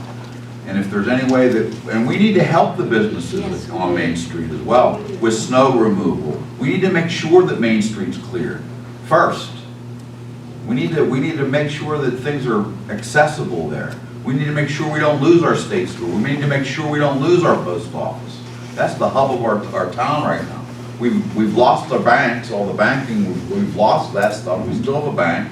We need to deal with local people, so we encourage that. We encourage you to come to Munhall and stay here and be here. Raise your family here. That's what the town is about, is raising our family. Let's face it, we could all leave and move out of town if we wanted to. We choose to stay here because we're born and raised here, or we're from out of town, we're from here. So on the other hand, I would like to say that being young and being that you work in this idea, we also need to hear from you and others who can share with us who are sitting on council ideas to keep us moving ahead. We can't stay in the 70s, 80s, or 90s. We need to move ahead. And as much as people don't like change, you know, that man who was talking about the bike trail, if you read that report that he gave, holy cow, we should definitely promote the bike trail. And people will come, and people will use things. Maybe we can put more businesses up here on Main Street. I'd love personally to see another restaurant up here. Fox's is there, but it's such limited hours. We need more business. I thank you for saying that, and I understand. And that's where I think the borough needs to come into some type of plan, because as we know, the flower shop next to Carmine's is gone now. The card shop is for sale. It's still staying open for now, but don't really know the future to that. You know, if we keep losing businesses, then. Well, we need to put them back. The borough's position is not to help financially, but the borough's position is to beautify and make sure we have a inviting Main Street and inviting sidewalks, inviting homes, to make sure that our homes are taken care of, to make sure that people want to live here. If you want to live here, you're going to spend money, and you're not going to move, and you're going to go up to Main Street, and you're going to go to a new store that's opening up to see and support local people. So we encourage it. Go ahead, Dave. Yeah, to bring up a point about his Love Avenue, I grew up down there, and we had one of the nicest playgrounds, basketball hoops, everything. Several years ago, probably my first or second year on council, the residents down there came to council and said, hey, we need to do something about this playground. They're destroying it. We want it closed. So that's actually, I think, I can't remember what year it was, so council made a hard decision to remove the basketball courts, blah, blah, blah. They start, you know, they burned down to one shelter they had down there. So, I mean, I will tell you, they were down there fixing things left and right. So that's one reason why that playground was removed. I think for the business, or for the businesses, which is, I mean, I can't believe we don't have it here, is a business license. Everybody, every municipality has, like, they charge for every single business there. Like a business Munhall does tax. not do that, and a lot of new businesses that come into Munhall can't believe that. We're one in the few. Main Street, it seems like when a tenant leaves, I get 2 or 3 phone calls. There's a gentleman looking for to put a now place up there. That you know. I know a guy who's looking at the old sandwich shop up there, Main Street Deli. He's going to be going in there hopefully. So it seems like anytime, the only place that has been sitting for a while because they're asking a lot of money for it is Pamper stuff. I mean, Pete, I've had 20 phone calls about that place in the last 5 years, but they're asking too much money for it. So it's like I think that there's a need, and I think that's where the enterprise zone can come in, and they can offer welcoming, and Munhall Borough could welcome businesses and people come in. When people move into a home and buy a house, Munhall Borough could send them a welcoming invitation with a bag that says, here's all the businesses, welcome. We could sponsor it and they could have, you know, coupons in there, 20% off, 5%, come in and visit, come in for a free lunch or whatever. So that's an idea that we could bring. So I'm all in favor of moving forward and changing and bringing young people in and trying to get things back to where it used to be. This used to be a booming town years ago. I mean, I have a question. You asked why, okay? Why should I bring my business here? My question would be, what would you need to bring your business here? Because Well, I'm just saying, like, when we look at Main Street, Sure. it has been talked about, and that's why we need to do this grant, is, Sure. you know, I'm not gonna bring a business when the infrastructure outside of it is falling apart. Okay. From handicap ramps to the bricks that are in between, the lighting has gone downhill over the, you know what I mean? People want it to be welcoming, people want to feel it's safe. So like at nighttime, they want the nice bright LEDs outside, you know, along the main corridor. Okay. So it's lighting and safety. It's just making it more welcoming, more safe, you know, and making sure that the sidewalks are done and the handicap ramps are done. You know, it's the same thing as like you open up a business, you have to be ADA compliant. Right. Well, then our handicap ramp should be ADA compliant and not falling apart. You know, it's the same thing with the housing. Do I buy another house on 11th Avenue?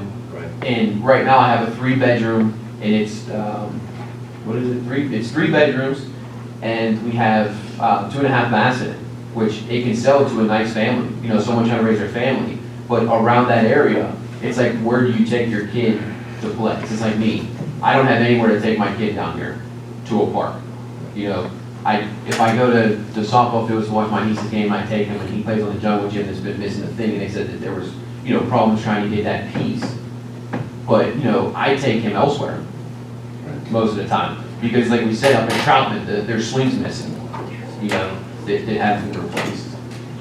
well, I think there's a lot to be said. We could sit here and talk all night, but I have a young lady over there that has a presentation. I know, but I just wanted to bring those to light, saying, hey, we're trying to do these things. We want to continue to do them because we're all from here. I'm 35, my one partner's 35, one's 33, one's 42. So we're all still a younger generation. We all grew up here. We want to see what's best for the community, but we have seen a decline. So we need to get it where we're bringing it back so we can continue to do it. But that's it. Thank you, Jim. Okay, we have one more speaker. I have one little quick question. Okay, go ahead. Come on. I'd like to speak with Bern. And that, Brianne. yeah, and that is fine. Yeah, that question is, does Munhall have a transportation committee? I am a transportation engineer by We do not. trade, and I'd be really interested in participating in that. I know you've seen a lot on the community webpage about traffic calming lately. The firm that I work for, actually, that's one of the things they specialize in, so I'd like to volunteer if we're going to So here's my advice to you. call the borough office, talk with Becky, if you can get a hold of her right now.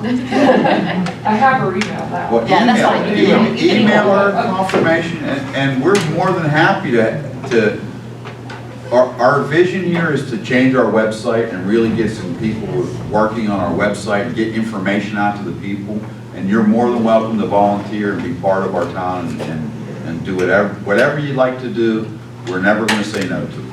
All right. I'd like to invite you to join the Munhall Community Action Committee too, which we can look at things like transportation, you know, roads, and maybe better bus services and stuff, so we can be a more veteran community. Yeah. And bring more people to Munhall, because, hey, we have buses now, maybe we don't have them there, go there, but maybe we can get buses to go to Oakland.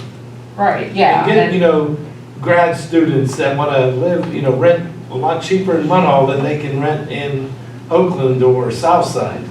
So I invite you to join, and I'll be sending out something soon, watch for it. I'll put it on the Munhall website. I'll have Becky put it on about having maybe a meeting when we start up this Munhall Community Action Committee. The 31st Ward in Lincoln Place has done great things with this. Most of my ideas just aren't mine. I look what other places are doing, so and I steal them. Yeah, So- and I'm also a city engineer in West Virginia, so I understand the budgeting and that kind of process as well, so happy to help. Yeah, we'd happy to have you. Please stay with us, you know. Thank you. Thank you. Okay, Brianne. Hi. We're hunting for, is there a place we could show this? You got a projector? I have a projector, but I like this. So it has a. I can move out of the way here and she can have this, and she can do it here. I need to stand up anyway. Maybe only about 6 or 7 slides. Yeah, that's it. It's really not that Okay. long. It's quite condensed. Thanks everybody that stayed to watch this.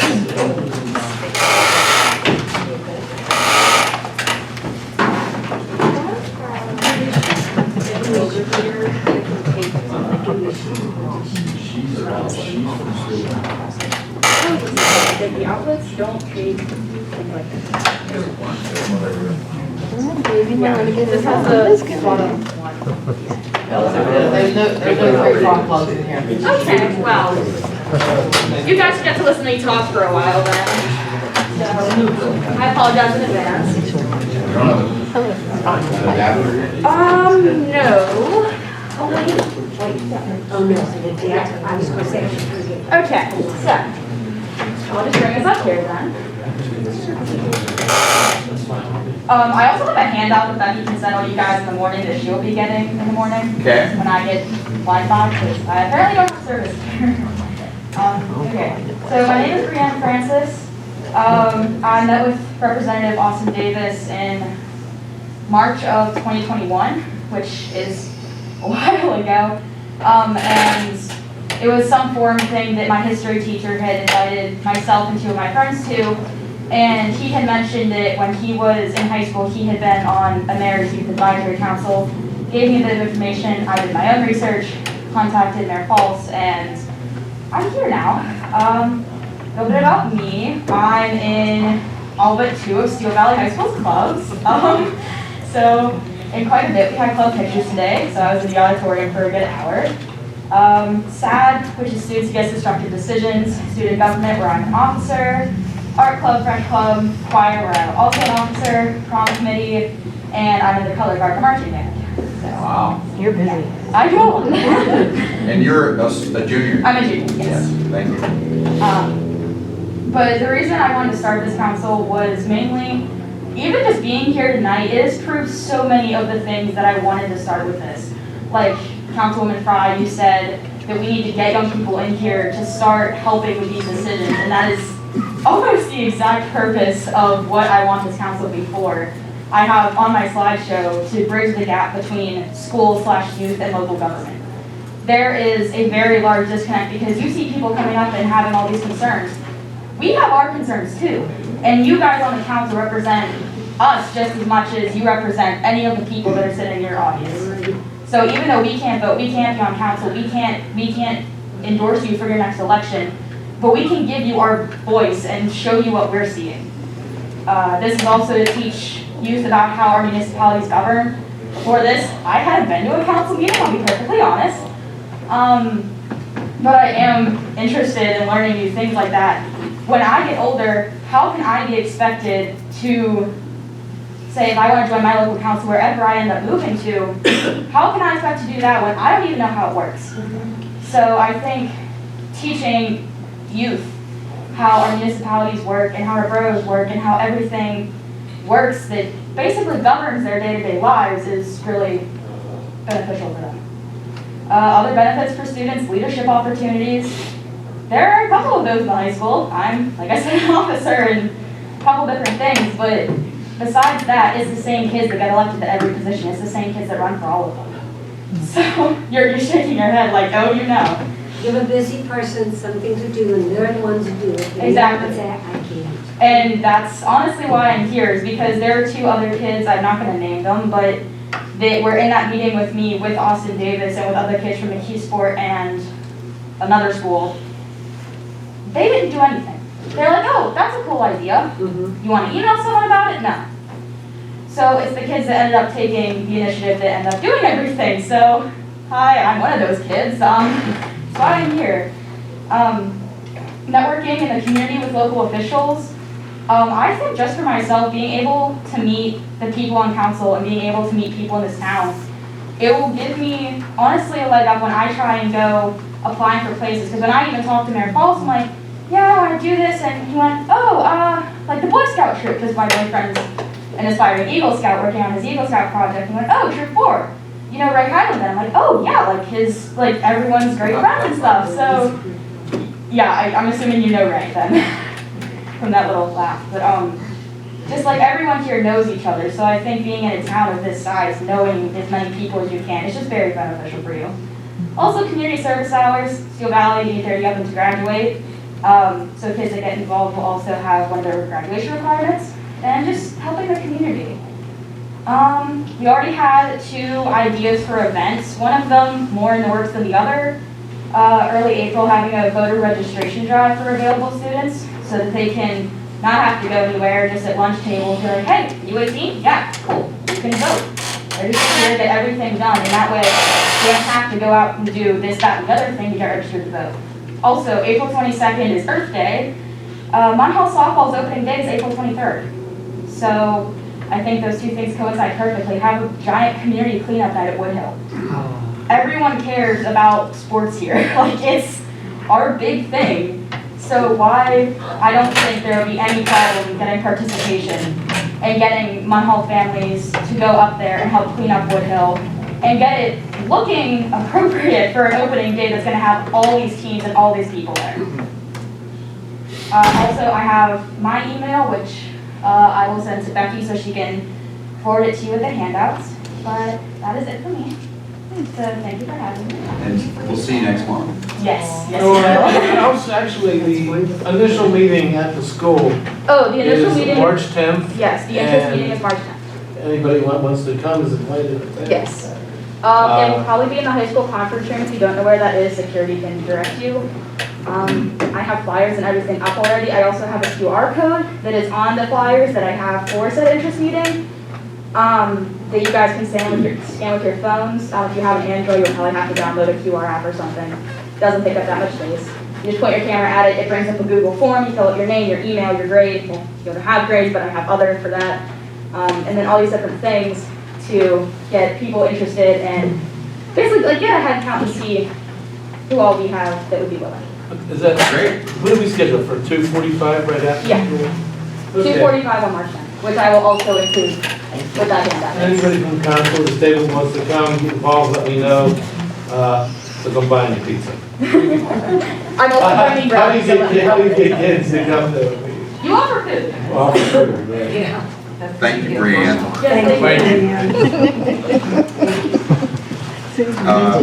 Anything else? Anyone else have anything to bring up? I'd like to say to everybody, thank you so very much for coming. Thank you, thank you. Secondly, all of you, we did place an ad in the paper, in the Valley Mirror. This will be our 2nd week, starting tomorrow. And we put it on the borough website about helping Becky part-time, Monday through Friday, 10 till 2.